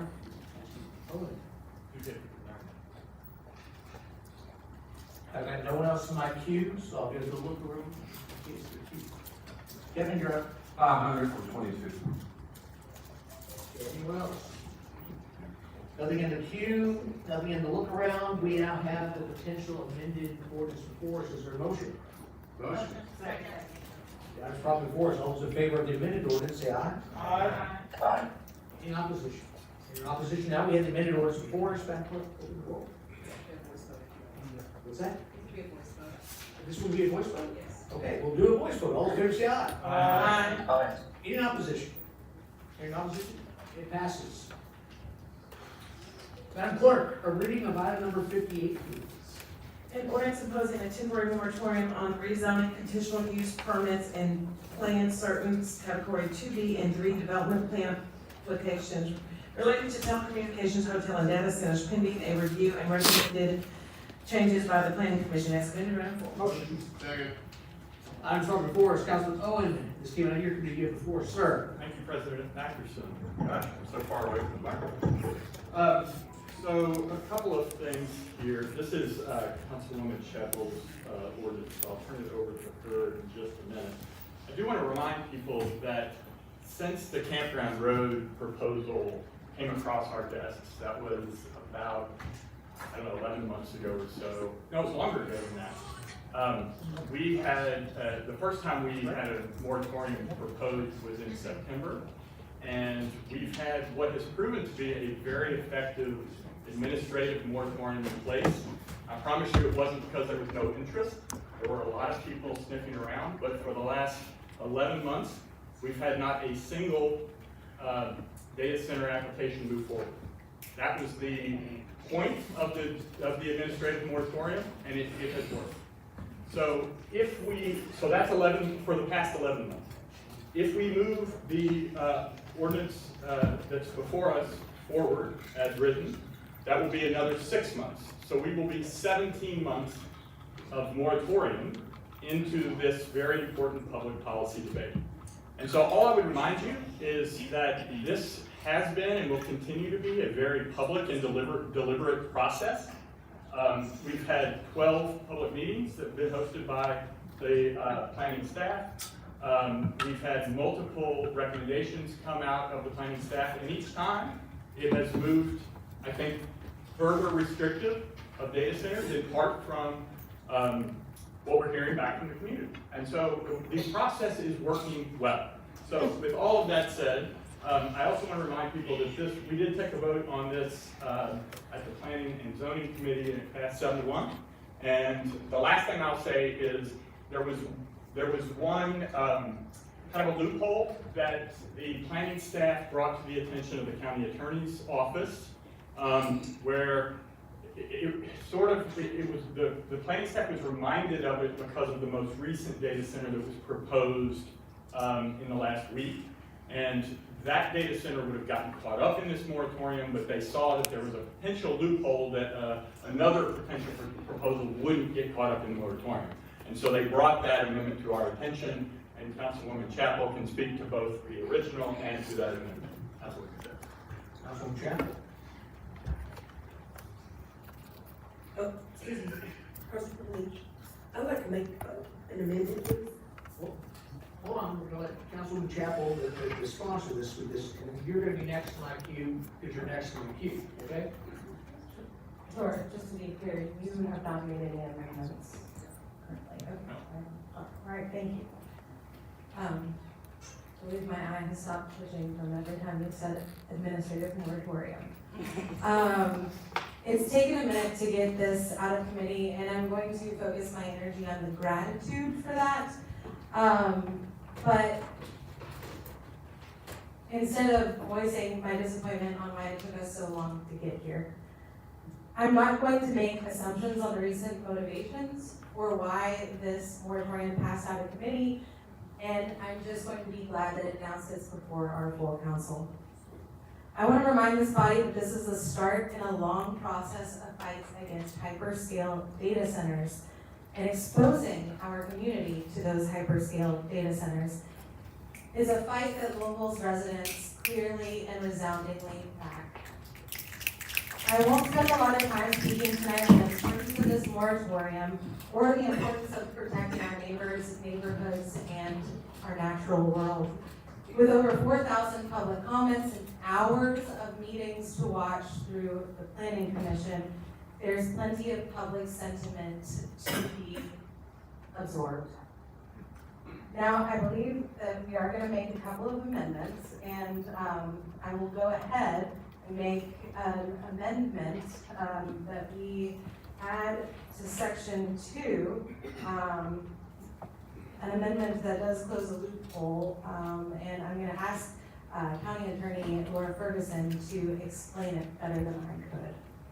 Yes, Laura Ferguson, Assistant County Attorney. So the application that arrived on Monday would be covered by section 1. However, staff in talking it through realized there was a potential for a different kind of application that might slide under the radar and not be covered by section 1. So the thought was to add an amendment. This would be a new section 2. The existing section 2 would be renumbered section 3. But the section 2 would read, there is hereby imposed a moratorium on the acceptance and further processing by Metro staff of any building permit application in connection with the repurposing of an existing structure for telecommunication hotels and or data centers as one or more of the proposed uses. The thought behind that, or this language was, if you're just repurposing a building with no new construction, you don't need any of the approvals in section 1, you just apply for a building permit, and so this would close that potential loophole. Second.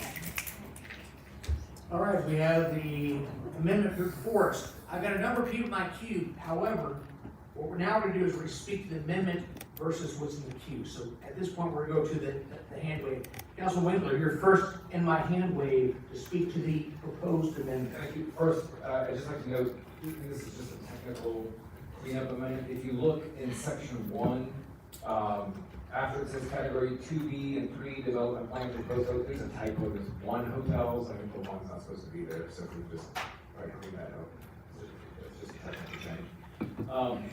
The one question, I talked to Brian Davis earlier today, and Laura asked you this question. I just want to ask it on the record because I want to make sure that we're clear here. Yeah, I think everybody agrees with the moratorium on telecommunication hotels and data centers, right? What I think I want to make sure that we're not inadvertently doing is, because the definition for telecommunications hotels moves all the way down to like data closets and accessory structures for other businesses that aren't data centers, right? They have servers in their normal course of business. They're Ford, they're GE, their marketing company, whatever, and they have a data closet or cabinet or some sort of on-site server center that is also classified as a telecommunications hotel, but it's not really the intended what we're talking about here, right? And so I just want to make sure on the record that the moratorium does basically apply to any application or building permit going forward where somebody has a telecommunications component to their building plan, be it, you know, a Ford that has to have servers that run the assembly line, as an example. Right, so most of these development plans that come through deal at a really high level for what's the use, so manufacturing, planning, office. They don't drill down into, and you have like a certain number of servers existing within that overall use. So the plan would, I don't know how that would really come through in a plan in the first place to be flagged for your typical company that has like a small closet somewhere within that overall office structure. It's gonna come through as an office. Yeah, it's the primary use of the plan is to be a telecommunications structure. Essentially. And so then I'll ask my secondary question that I asked you outside, which it relates to sort of core, and again, I'm not an expert on Spectrum or AT&T or T-Mobile or whatever, right? But I know where sort of this definition of telecommunications hotels came from originally, is these nondescript structures that provide sort of basic infrastructure in our environment. Right. And utility, to answer your question, utilities generally are dealt with through the CFR process under state law. They don't come through planning commission and all these approvals. They're covered by a separate process, separate state statute that this would not apply to. Thank you very much. Councilman Hawkins, you're next on, not in the queue, but on the queue for the amendments. Right. I want to say thank you to Vice Chair Jennifer Chapel for making this amendment. And to all my colleagues for agreeing to this amendment for this loophole. And I think that this is just the start of so many other loopholes that we're gonna find, and collectively that we can work together. It just seems like the District 1 has become a target for data centers. So I hope everyone will take that into consideration. And again, I just wanna say thank my colleague, all my colleagues for even considering this amendment. Thank you. Colleagues, regardless of the digital queue, this is the hand queue for the amendment. Does anyone else want to speak to the proposed amendment? I've got no one else want to speak to it. Therefore, we're going to go with a voice vote on this proposed amendment. All those in favor say aye. Aye. Any in opposition? We now have the amended ordinance before us with Councilwoman Chapel's amendment. And so my next with you is Councilwoman Hawkins. All right, so are we, I thought we. Back to the regular view. Don't we vote on her amendment first? We just did. Oh, okay, cool. Sorry about that. Okay, so I want the community to know, that, I've heard you. I've gotten your emails. I've gotten your calls. And I stand with you. And I always have. So I am gonna ask for an amendment to take this from, revised section 2 to change the moratorium from 180 days to 365 days. We have a proposed amendment. We have a second. Second. We now have a second before us. We're going to again abandon the electronic queue, and we have the proposed amendment before us. Is there anyone who cares to speak to this? I'm going to say JP was Johnny the spot, so he's first. Councilwoman McCraney second. Pizzatini, then Harris Wright, then Herndon. Thank you, Mr. President. Thank you, Councilwoman Hawkins, for bringing this amendment forward. I was next in the queue with the same idea in mind. This is the single most unifying political question in the entirety of the United States right now. This chamber is filled with constituents in the city of Louisville who say, I don't want this in my city. They have different motivations. Some people are concerned about what's going to happen to their property values. That's a valid concern. Some people are concerned about what's going to happen to their health. That's a valid concern.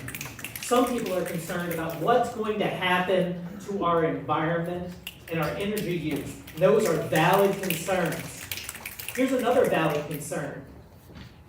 These hyperscale data centers are being driven by the need to expand a surveillance state that keeps us all as permanent suspects in an investigation that will never end, where we will always be under suspicion for pre-crimes.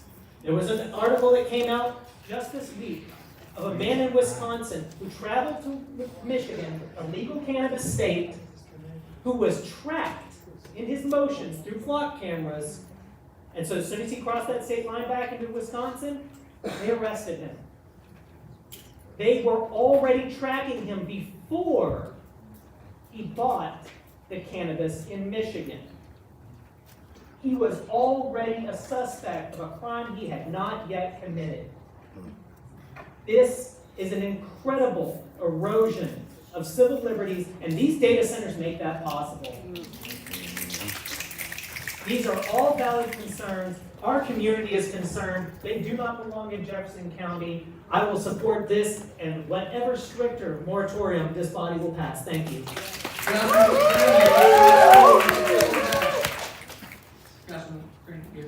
Thank you, Mr. Chairman. I came prepared to ask for the moratorium to be extended from 180 days to 365.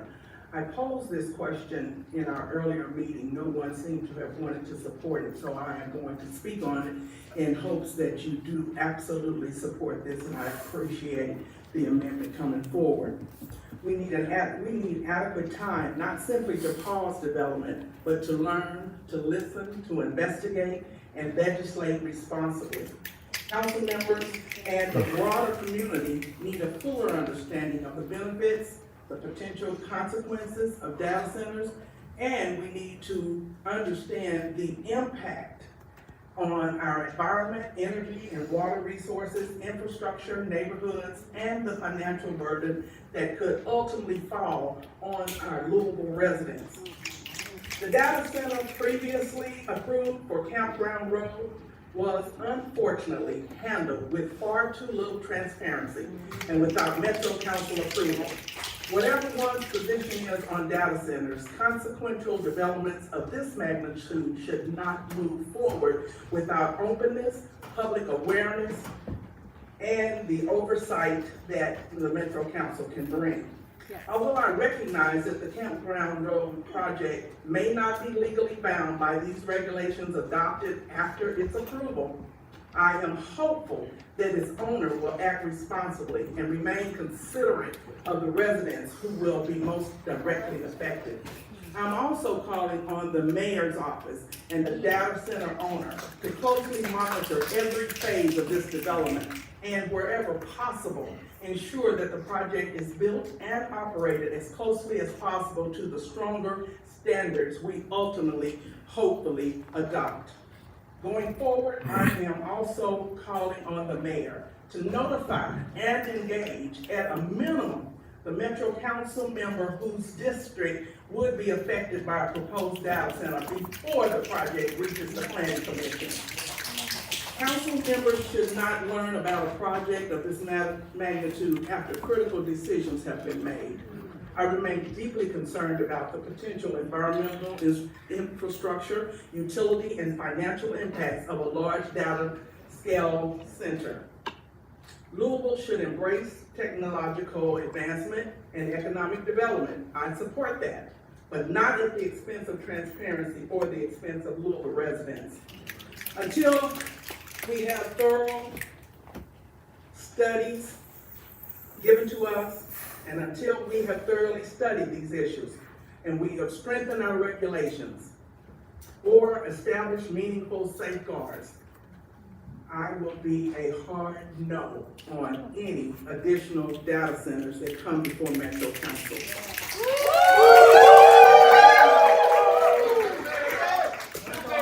I want to end by saying the 365-day moratorium gives us the time to get this right.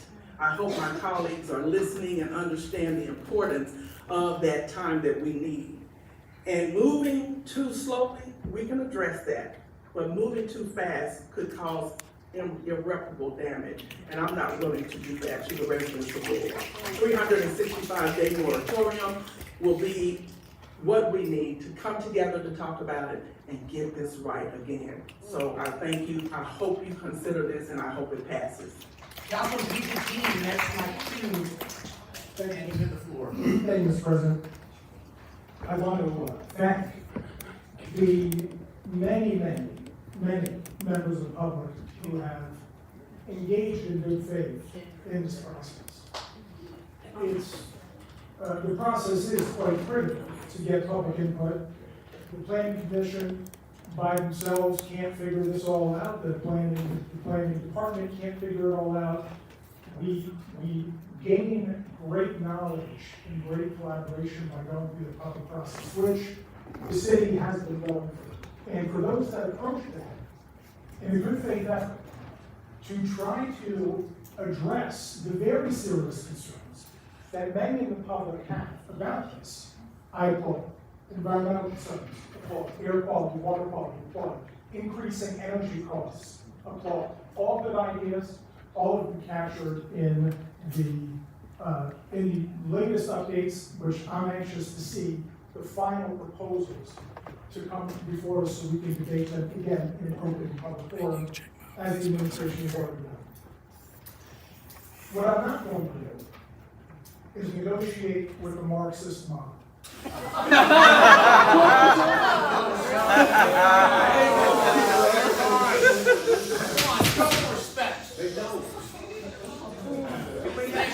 Some silence, please. Yeah, show respect. I watched the latest planning commission meeting, and some people stood up and made great points, good for them.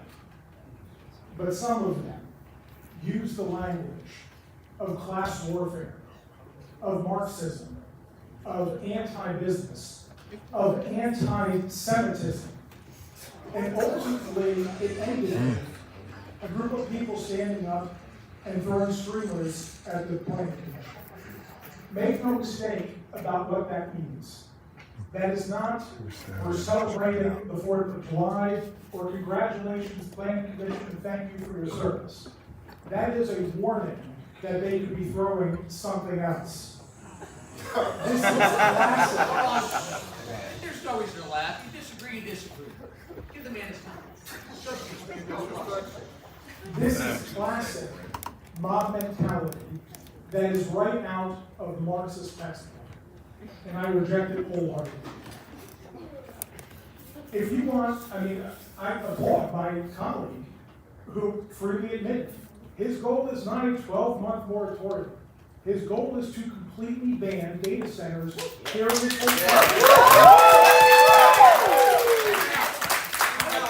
people that don't like me right now to my right because they are honest on their t-shirts and on their AI-generated social media platforms running on data centers that say that they are against, they want to ban all data centers. Yep. We are trying to do the business of the people, which is to create reasonable restrictions done in good faith with people that have reasonable concerns. But why would I bother listening to somebody who's starting at the premise of, I don't want this period full stop, when we're trying to find that balance? Just be honest about it. If you're voting on, I believe that Councilwoman Hawkins has serious concerns for her district. I appreciate what she is attempting to do here. But if you are voting for this, be more honest, vote against the 12-month, and make an amendment to amend this to be a full-blown moratorium, cease all progress on this, because even this amendment leaves in the clause that this moratorium will expire the moment we pass the new data center regulations in the Land Development Code. I want to put the pressure on the administration to complete the work they've done. I want to put the pressure on us to complete this work. That is the only way we will actually be fair to everyone, is if we start to take votes and take positions on the things that matter to this community. We delay, and we'll fight this, and we'll move that, and we're banning this. Well, what's next? Think of all the work, think of all the industries. I mean, my colleague, we share a border here, Ford Motor Company shares a border there, just bought up a bunch of housing to put up a paint plant. Are there no environmental concerns about wrecking a neighborhood housing development to put up a paint factory? Of course there is. Why are we banning that? Why not? If your concern is only for the environment and not for people's jobs, not for business being able to be welcome in this community, albeit with reasonable regulations on things that harm the community, why aren't we banning Ford's expansion? Again, if you're concerned about these issues, I agree with you. I'm going to vote ultimately for this 6-month moratorium, the way it's written with the amendment that came, which I think was very well done. I think this developer that tried to slide in, I hate that. They clearly see we're trying to get these regulations passed. I think that's shady, I think that's weird, and I think that should stop. So I will support it, and I call for everybody to support this moratorium's current draft. But to extend it or vote for this 12-month extension is not in good faith. Because as my colleague freely admitted, his goal is not to, and others, not everybody's, but his goal and others is not to extend it 12 months. It is to eliminate this as an entire category of business in this community. Yeah. Well, again, I compliment people for being honest. Then that should be the amendment. Don't waste our time with 12-month moratoriums. Make the amendment to ban them altogether. Have a vote on it. But if you're not going to do that, don't waste our time with 12-month amendments. I ask you to reject the 12-month amendment, stick to the 6-month. Let's hold the mayor's office accountable to get us these regulations, which I believe we will have shortly. Let's have that public debate about that, and let's have the vote on it in front of the people, and the people can give us input on that during that process as well. I welcome that process, and we should get that done before the end of the year as far as I'm concerned. Thank you very much, Mr. Councilman Pierce-Wright, you have the floor, madam. Thank you, Mr. President. The irony of coming after the Marxist comment, and I'm called a communist, a Marxist, a socialist, and I just want people to live. and be able to make decisions that matter to their community. I try not to do too much grandstanding here, because I'm running for office and I'm running to be a better mayor. I want to make sure that I'm using this time when it's our turn to listen to the community, to listen to the people. And this has taken too long. We don't really have an administrative process. It has taken too long. If it was me, I would say 5 years, but it would be hard to get that passed. And so we are all making compromises here, but who needs to be applauded is the community who has fought and spoken out and reached out to us to say no more. Thank you. Thank you, Mr. President. I don't know enough about a lot of things, and data centers is one of them. I look forward to a robust exchange of information so that we can learn together. And for me, 6 months isn't long enough, and I will support the extension to 12 months. Councilman Chapel, you're next in my queue. Sure. On the amendment. Thank you. You're asking us to trust an administration that's already rolled out the red carpet for Campground Road. You're asking us to trust in an administration that did not hold the planning commission that they appointed and we approved to provide the amendments, the draft amendments, in a timely manner, which was a large impetus for this moratorium. You are asking us to trust an administration who clearly has bought out this council and controls how it votes. Do not have a lot of trust in what you're asking us to do, and I don't see the reason that a 365-day moratorium would be a negative thing, considering that once you get the recommendations back, this council has the responsibility to thoughtfully look over them and make amendments to them. I don't think that that's something that we need to rush, and I don't want to have that timeline for us to do that. So I think that 1 year is more than amendable. If it wants to get to the point where we ban them all together, let's start with some regulation that was remiss to start with. Thank you. So before we go on, the next in my queue, that's still your hand. Well, it's gonna be, I'm not going about the computer. If you're gonna be next, and you thought you were in there, this is on the amendment only, okay? Speak. Do you want to speak to the amendments? Yes. Okay, so I'm gonna have you next, then Peach and Kenny after that, because you've already spoken. But I will respond to something here, the attitude of, I just heard the phrase, bought out this council. Yeah. Let's hold on, folks, because not speaking to you.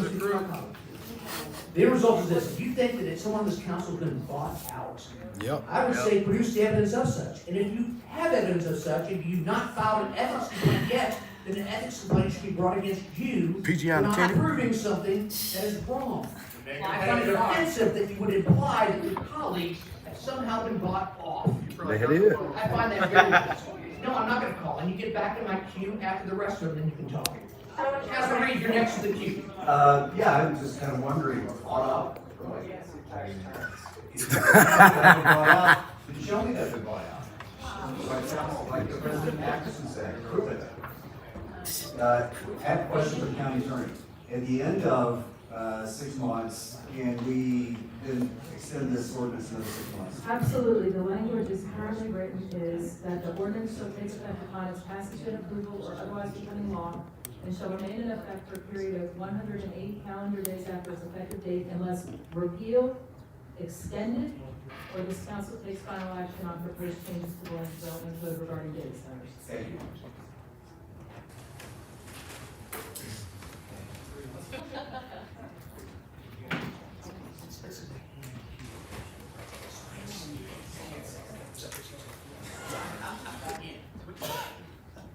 Council Peach and T, you're next in my queue.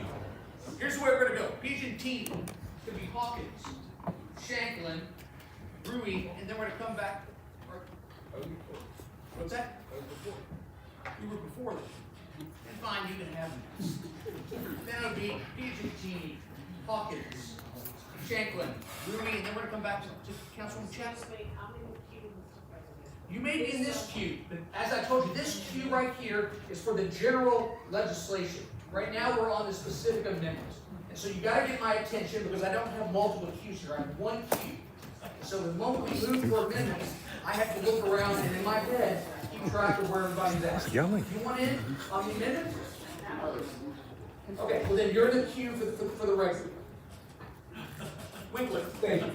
I would maybe just like to remind my colleagues to take the temperature down a little bit. It was only a few meetings ago that we passed, in fact, you walked by it on your way in, the Dignity Pledge, which one of the people casting accusations was, a primary proponent of. Yeah. And one of the things that it speaks on is don't question people's motivation for the positions that they have. Yeah. Okay? And so I would just remind all of my colleagues of that as we get into the spirited debate, that you're allowed to disagree with people on their positions, but I don't think it's fair to question their motivations for making a decision. I think that is a fundamental premise. I think each of us represent the people and the positions that we represent because it's what we believe in. And I would just remind everybody of that and encourage us to keep that in our hearts and minds as we continue the discussion. I also would say, in terms of the timing of the moratorium, more specifically passing the land development code, it is my hope not that we spend the next year debating it, but that we have actionable recommendations from the planning commission that we can vote on before the end of the year. I want to remind everybody that we have elections in November. We have a totally different council next January, and that might go a totally different direction. I, for one, would like to be here and vote on these recommendations. And so it's my hope that we do move forward this year and not that it takes another 6 months, another 9 months, another year to get recommendations from the planning commission that we're able to act on. Thank you, Mr. President. You, Councilman P.G. you now the floor. I'm good, thank you. Somebody address the concern that You still bought out. Thank you. I understand that it's election time. But anybody that knows me knows that I've always went against the grain, and I've always really fought for the district that I was voting in to serve. It's funny how eager so many council members are that now say that, they were going to speak on this amendment. Yet not a single one picked up the phone and called me and asked me what I thought about not only the data center that is already gonna be on Campground Road, but the one that is coming down the pipeline. I wanna make this clear. It's been a lot of misinformation about this data center. I'm still learning, I'm still growing every day. I wanna say there was never a closed session for people who said it was a closed session, and if it was, Councilwoman Hawkins was not present. I want to say that this data center was never brought in front of Metro Council. Because if it was, it would have followed the same process that this one that I was able to step in front of. But the grandstanding that some of my colleagues is doing, that didn't pick up the phone one time for the person that represents the district to say, how about making an amendment? So I want to say thank you to the community. Okay, there is no way that we can move this city forward without being able to talk to one another. Instead of waiting, you all don't get to see what goes on behind closed doors, right? But we have to work together collectively as a team, because there is no way that we can run a city, right? Because people say the mayor runs the city, but really, all 26 districts do.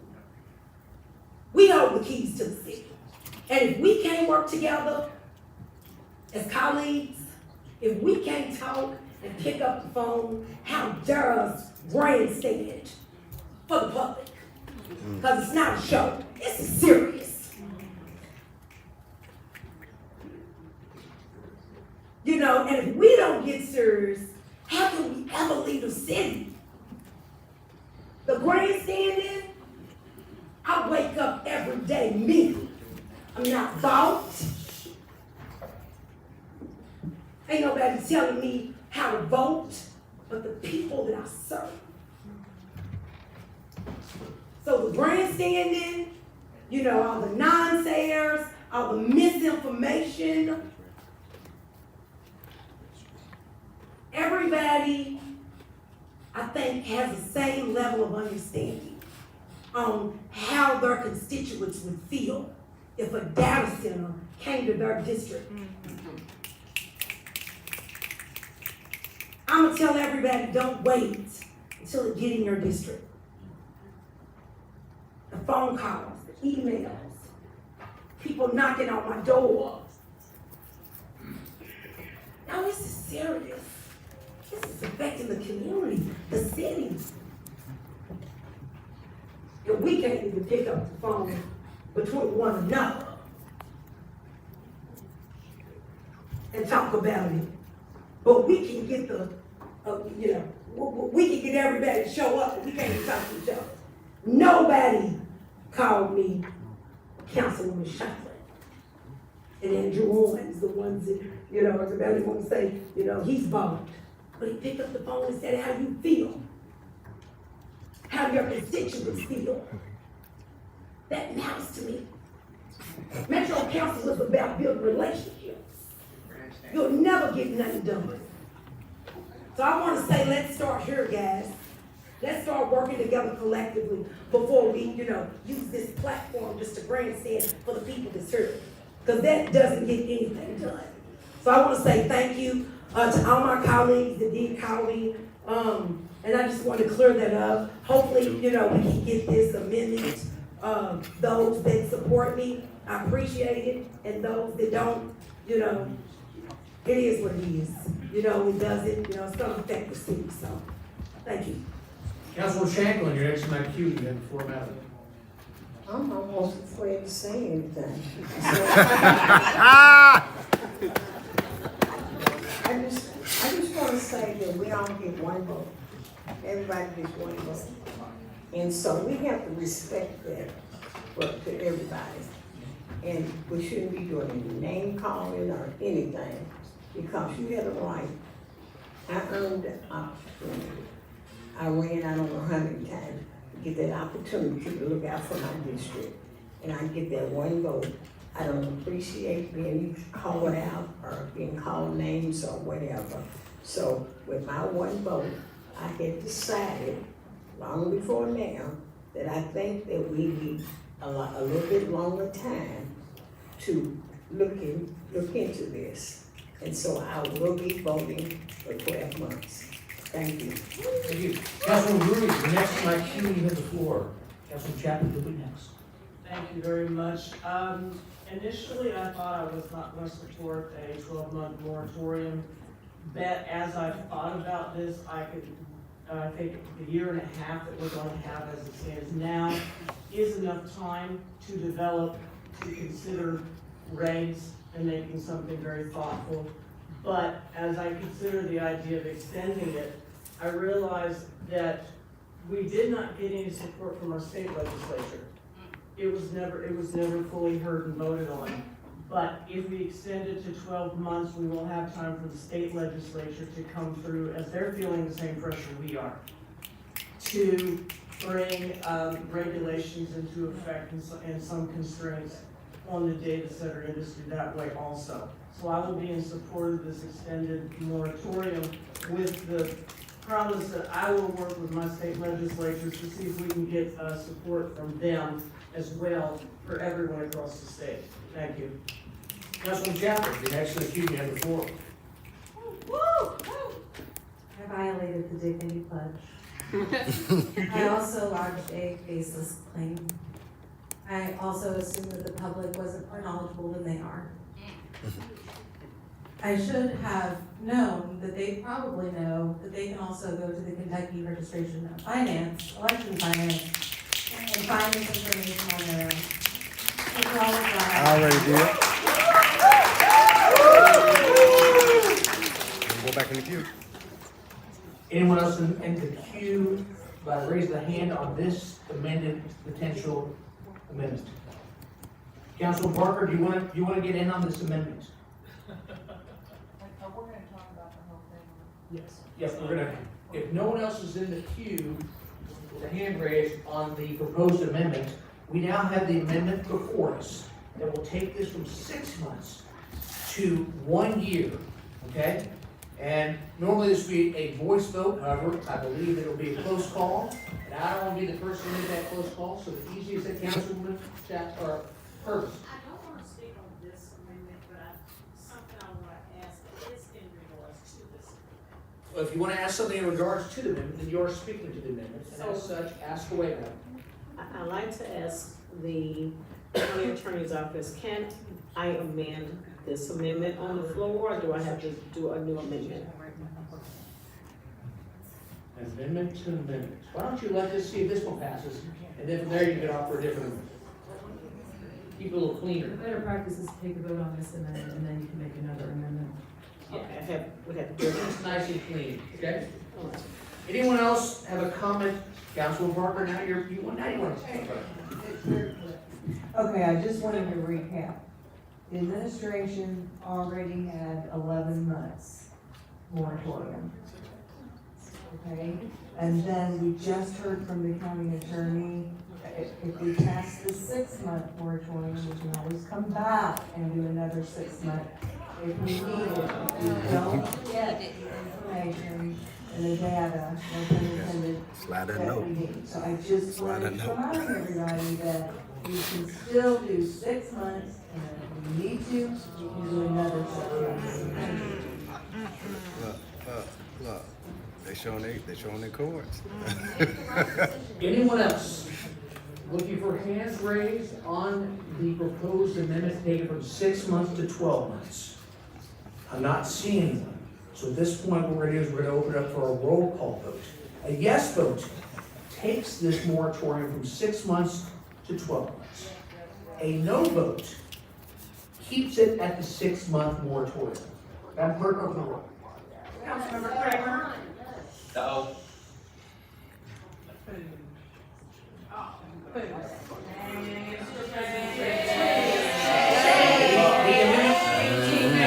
Shame all you want when the meeting's over, okay? For the moment, let's continue forward business. The proposed amendment to take it from 6 months to 12 months fails.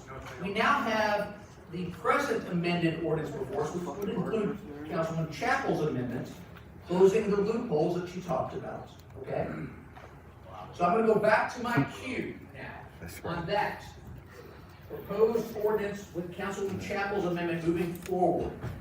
Councilman Leonard, you're first in my queue and you have the floor. Thank you, Mr. President. The first thing I want to make is an aside that we seem to be very concerned about decorum in certain directions, but when someone speaks before this body as a duly elected member, it's called a joke. You don't hear a lot about that. There's no gaveling. Sir, we're talking about the ordinance. I said I want to make an aside. Prophesize all you want at a later time. Speak to the ordinance. No respect. There you go. There were many comments made about decorum before us. Speak to the ordinance, sir. That's what you're defusing. And now I will. I think it's unfortunate that we did not continue forward with a year moratorium. I make no apologies that I would happily support an indefinite moratorium where members of this body needed to take an affirmative vote before the constituents in this chamber and without it to say, I want data centers in Jefferson County and I want to put your families at risk of the involvement of our county with that. I would be happy to support that. I'm not going to waste the body's time tonight. We just rejected a year. We're not going to get an indefinite moratorium vote that passes. So while I do sometimes enjoy putting you on the record, I will skip that motion tonight. But no, I don't make any apologies about that, and I'm not ashamed to say, I think it's a mistake to put Jefferson County at risk with these data centers. Just like I think it's a mistake that we allow EPA sacrifice zones within Jefferson County. We are a densely populated urban center, and these do not have a place here. But like I said, this is the most unifying political question in the United States right now. People agree more about this than they do about Christmas. Councilman Linder, I'm gonna interrupt you. Are you speaking in favor of the 6-month moratorium with Councilwoman Chapel's amendment, or are you speaking against it? Because otherwise, you're not speaking to the issue before us, and I would ask you then to yield the floor to the next speaker. I'm speaking in favor of, allow me to finish. Well, I've been waiting for you to get back on top, because you're clearly up. No, he ain't. I also believe that we are correct to be concerned about the regulations coming forward in a timely manner from the administration. I think the regulations that the community has already seen are a farce. That they regulate 1% of all data centers in the United States and do not cover the concerns. I will be voting in favor of this moratorium because this is what we can get. But we as a chamber are failing in our duty to our constituents, and I hope they are taking notice. Thank you.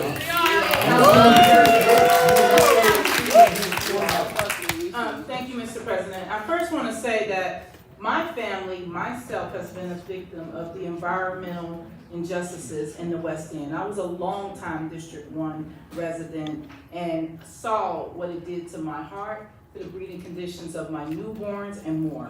And this is a chance for us to get ahead of these terrible decisions that were made before us. Life thrives around water. I agree with Councilwoman Hawkins that it seems like District 1 has been targeted.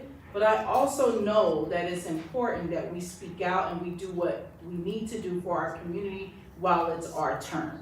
I don't take any of this lightly. I am highly disappointed that we couldn't get 1 year. I've said before, I would have wanted 5 years. I don't think we're ready to make this decision. I don't think we have enough information, even the financial impact, or I'm not even thinking about financial benefits. We have enough in those communities that have already suffered from financial decisions. Data centers touch every aspect of foundation of quality of life, especially in urban settings, close to residential areas. That's near our water. And as we see the crisis that is plaguing our country, we cannot take our water for granted. And given the significant weight of this issue, I didn't think a 6-month moratorium was long enough, or a year, but I am supporting this moratorium because it is what we have before us, and I want the community to know that we hear them and we're trying to do something. But we're not done, and we're not done with Steve Coles either. You all have to fight every level of this. We are now the guinea pig. Cities will be looking at us to see how we react and how data centers affect things in real time. We need to stand up in this moment and do all we can to protect the quality life of all citizens of Jefferson County. We need an advisory council of qualified citizens and experts to help the Office of Planning make sure all aspects of data center impact are covered. They need help. I don't always agree with Councilman Piagentini, but one of the things he mentioned is that they do need help. And clearly they do, because they were late in giving us what they gave us, and it's still not enough. We need a moratorium long enough to collect and discern the data from all geographic locations the data centers will affect, so that the broader section of citizens and government come together to make comprehensive controls for data centers, and ones that promote and advance in the quality of life of this county. You all know that's not gonna happen in 6 months, 1 year, 2 months, 5 years. An advisory council to be formed of qualified citizens and experts to assist the Office of Planning is a must. And I'm hoping as we continue, we'll pull that out of here with decision-making ability to at least make sure that we're doing what's best for the community. The collection of enough actual data to make an informed decision needs to happen. Comprehensive regulations to be developed by a broader base of community input is what we need, because we're here and we're even talking about this because of the community feedback and the input. So I am supporting this as 6 months, but I am definitely looking for us to do more, and we're not giving up on stopping what's happening now. Thank you. Thank you, Madam. Councilman Sherry,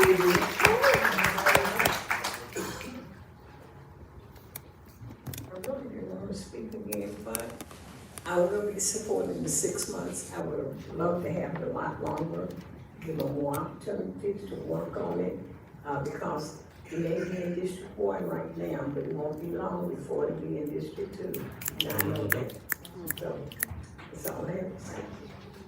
Councilwoman Purvis, you're next in my queue, you have the floor, ma'am. Thank you, Mr. President. I haven't said a lot this evening, but I've said a lot throughout the last few months in my district. I know we are focusing on District 1 being targeted, but to be honest with you, the whole West End and Southwest neighborhoods have been targeted. And for these colleagues of mine that voted not to extend it to 12 months, it was some of you all that live in the neighborhoods that said you didn't want it. And now we have it. And if I had it my way, I would ban all the data centers, period. We have enough going on Campground Road, Rubbertown, and all the other districts, including the Southwest districts, border, all of this dangerous development. We have a lot of environmental injustice going on in that part of town. And so it's easy to say we want to extend it to 12 months. It's easy to say we won't ban data centers because you have already spoken that you don't want it in your neighborhood. And like I tell people, watch out for the people that say they don't want it because you know where they're getting ready to come to next. They're getting ready to come to our neighborhoods. Thank you.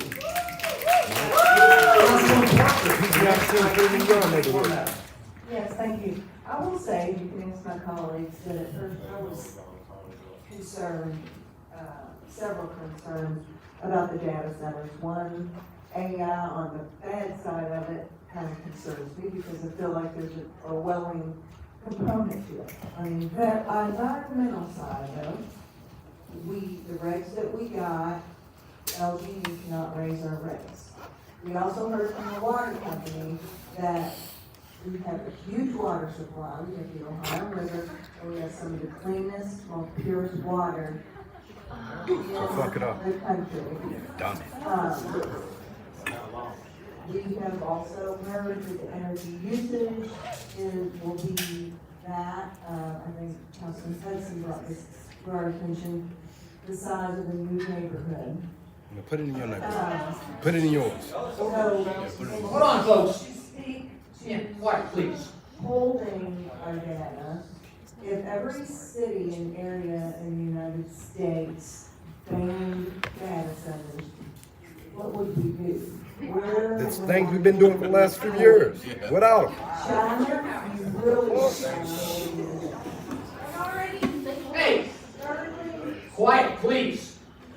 If you don't like data collection and holding, then you need to get rid of your cell phone. You need to get rid of your smart TV, you need to get rid of your laptop, your iPad, every electronic device that you have. Because Put them in your neighborhood. 2026, these things are here, and we're not gonna go back to the Stone Ages. We would. We don't have water. Anyone wants to speak to the present amended ordinance before us? I'm looking around for anyone who cares to No. speak. Stuart? I have no idea. This is the final version of the moratorium before us. Stuart, you care to speak to this? Yes. No, okay. No, Stuart, this is gonna be the vote to decide if it passes or doesn't pass. So you would like to speak to it? To the moratorium? Yes. Yes, I would. Well, then you have to finish. All right, thank you very much. I appreciate it. You're welcome. The other day, I'm trying not to be too long here, but it was a slow news day, because I never gave away a quote me.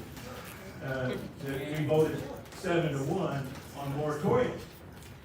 And I said, you know what, all the information I know about it, I think it's a good thing. And they said, and they quoted me, but that was the only thing I ever heard. I've been in office 23 years, and hey, just to let y'all know, my wife said, you know how much money you spent on campaigns since you've been elected? I said, yeah, I think so. She She said, 200,000. I said, no. It's not more than 125 of my money I spent. Because I don't ask people to donate to me, because I don't have that many friends, so I don't want them to give me money. So I pay it myself. I got a credit card and I can pay it out. And so I don't really, nobody buys me. Councilman, Hey, are you going to speak to the moratorium? are you speaking that? Where's the money coming from? You're building up to that, I I guess. want to tell people why I come up with the decision and how I come to voting. Yeah, 'cause But you got money. you can take it, and I'll just vote no like I'm planning on doing. For example, a lot of people don't realize that, that one on Campground Road is supposed to be $44,000 that the Jefferson County Public Schools gets. But they don't really need it because they don't know how to spend. 44 million, yeah, 44 million. What the fuck? Get and more. They're in debt. You And then making the shit up. PRP fire department is supposed to get 16 million. And I don't know if they need it or not. But the thing for me, and I don't know how much everybody knows about electricity. You know, when the storm comes off and knocks out lines and we don't have any electricity, that's because they can't communicate. You know, if you're running your computer and somebody pulls the cord, whatever data you have right then is lost. Now, one of the things people don't realize about data centers, that they gotta have clean electricity. They're gonna use more electricity than our city uses. So they gotta have their own electrical system, plus another one. They cannot have a glitch. They gotta be able to have clean electricity and Clean air, clean and what food people don't realize for the people in that is community. when you make How about that? now, you're probably right. I The know. data centers, you gotta have clean electricity, and they can't make just enough, they gotta make more. And when they make more, where's it go?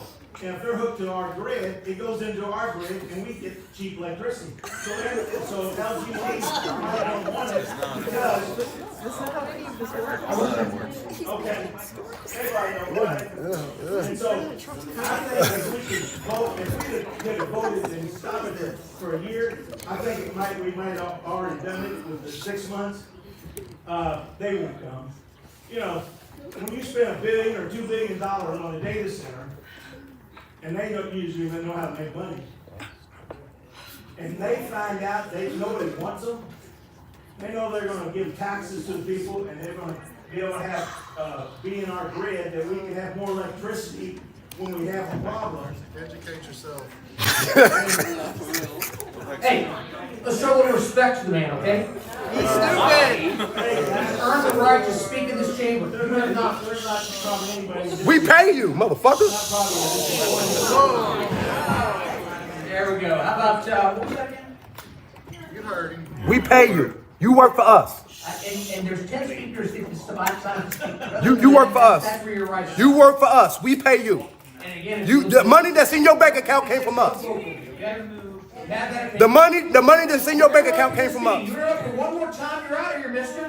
One more time, and you're out The of here. money that's in your bank account came from us.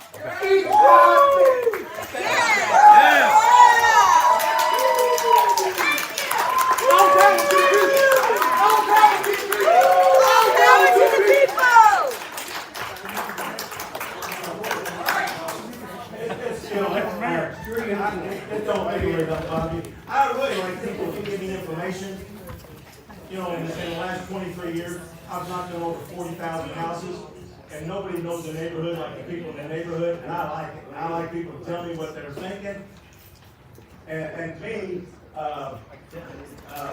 my closest election I ever had was my first, and I didn't do that well. I just won about 2,000 votes. So, you all don't think that you all have this monopoly, and that's okay. I like people to say. So let's belong in prison. You gotta go with facts. Is electricity a danger? Is electricity, and we got electricity right now. Man, this is gonna hurt us. We're probably getting bombarded by the neutrons or something, and we use a computer, we get hurt. The data center, I don't know if they're gonna use 3-phase or single-phase electricity, but they're coming in, it goes to the computer, it doesn't really cause any problem. Now, JP knows that electricity is bad, and that's, I don't know what he's dealing with, but I've never seen electricity being bad. And so, Are you speaking, you're speaking, I presume, against the moratorium. I gotta wrap this up, because it's sort of, I don't think you're on topic. you're right.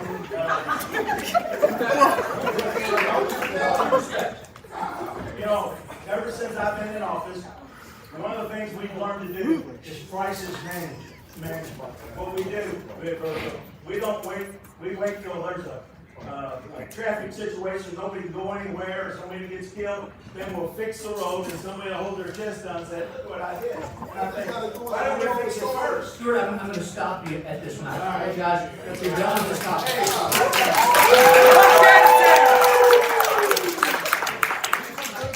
Councilman Hawkins, and it's me, Councilman. Can we call the question, please? Well, there's no second to call the question. Second. And it's gonna take a roll call vote. It's gonna take 18 votes to call the question. Madam Clerk, open the roll for calling the question.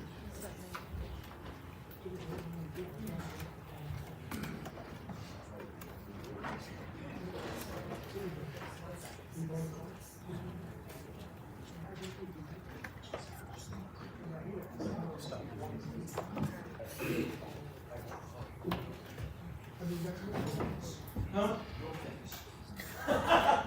I don't.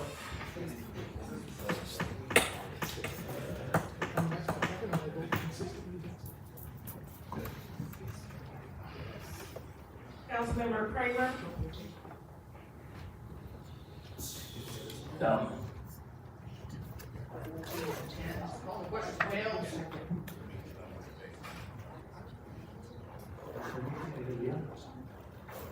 Thank you, Mr. President. A quick note on decorum. We should generally address the chair in the legislative chamber and not speak directly to council members, even if we disagree with them or find them to be a joke or to think that they have bad ideas about electricity. We should always direct our comments towards the chair. This is a pretty basic decorum item in a legislative chamber. Forgive me for I know not what I've done. Thank you, Stuart. The chair's got a place, and I can take criticism.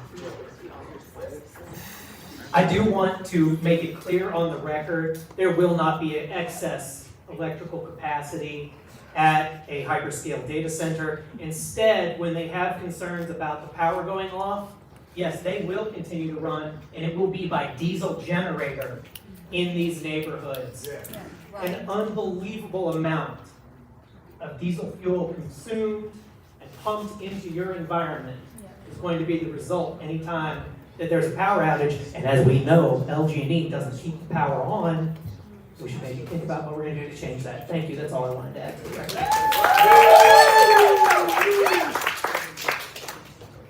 All right, I've got no one else in my queue.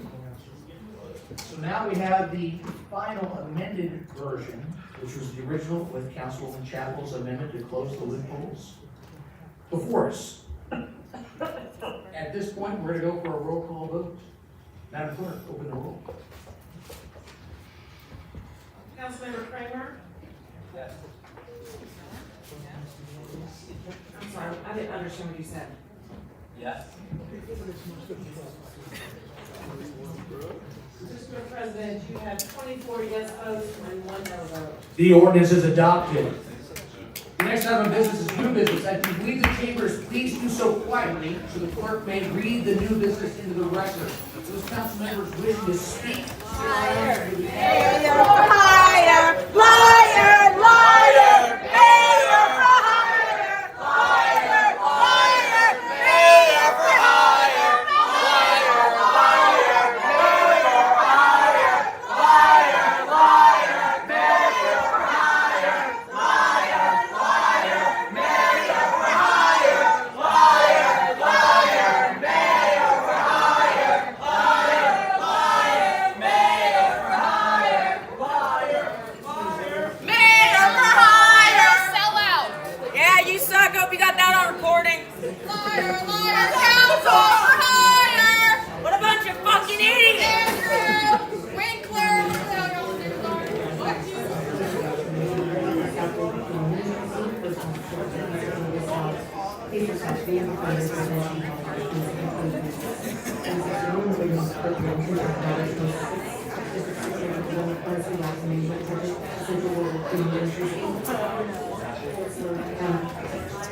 Bill Assistance Program and CCD, ordinance appropriating $5,440 for district training for government funds. Food rights ID, to represent the deposit system and landscaping and basic education, three grants of those section over.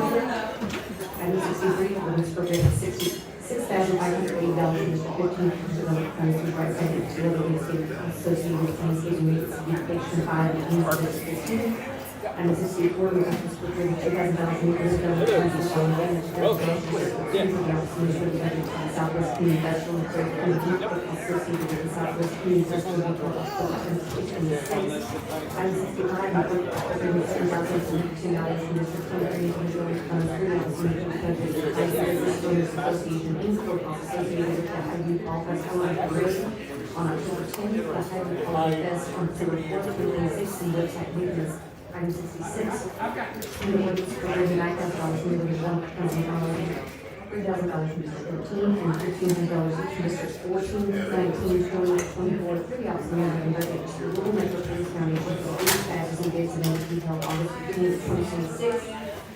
Item 67, the ordinance number 110, series 2026, relating to fiscal year 2026-2027 operating budget by transferring $35,000 from the Development Fund District 3 to the Louisville Metro Council and Operations District 3.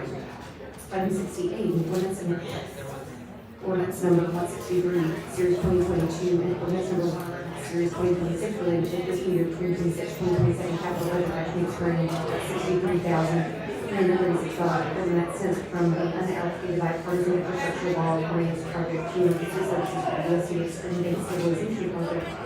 Item 69, ordinance number 126, series 2007 related to fiscal year 2007-2008 capital budget, ordinance number 090, series 2009 related to fiscal year 2009-2010 capital budget, ordinance number 119, series 2012 related to fiscal year 2012-2013 capital budget, ordinance number 088, series 2021 related to fiscal year 2021-2022 capital budget, ordinance number 111, series 2026 related to fiscal year 2026-2027 capital budget by transferring and consolidating funds between projects within the rezoning funds to facilitate more efficient project administration.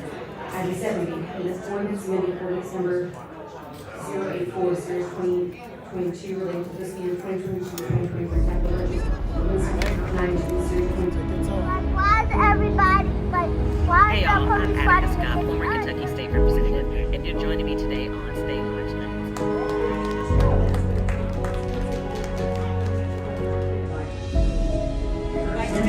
We will continue to provide updates as we have more information.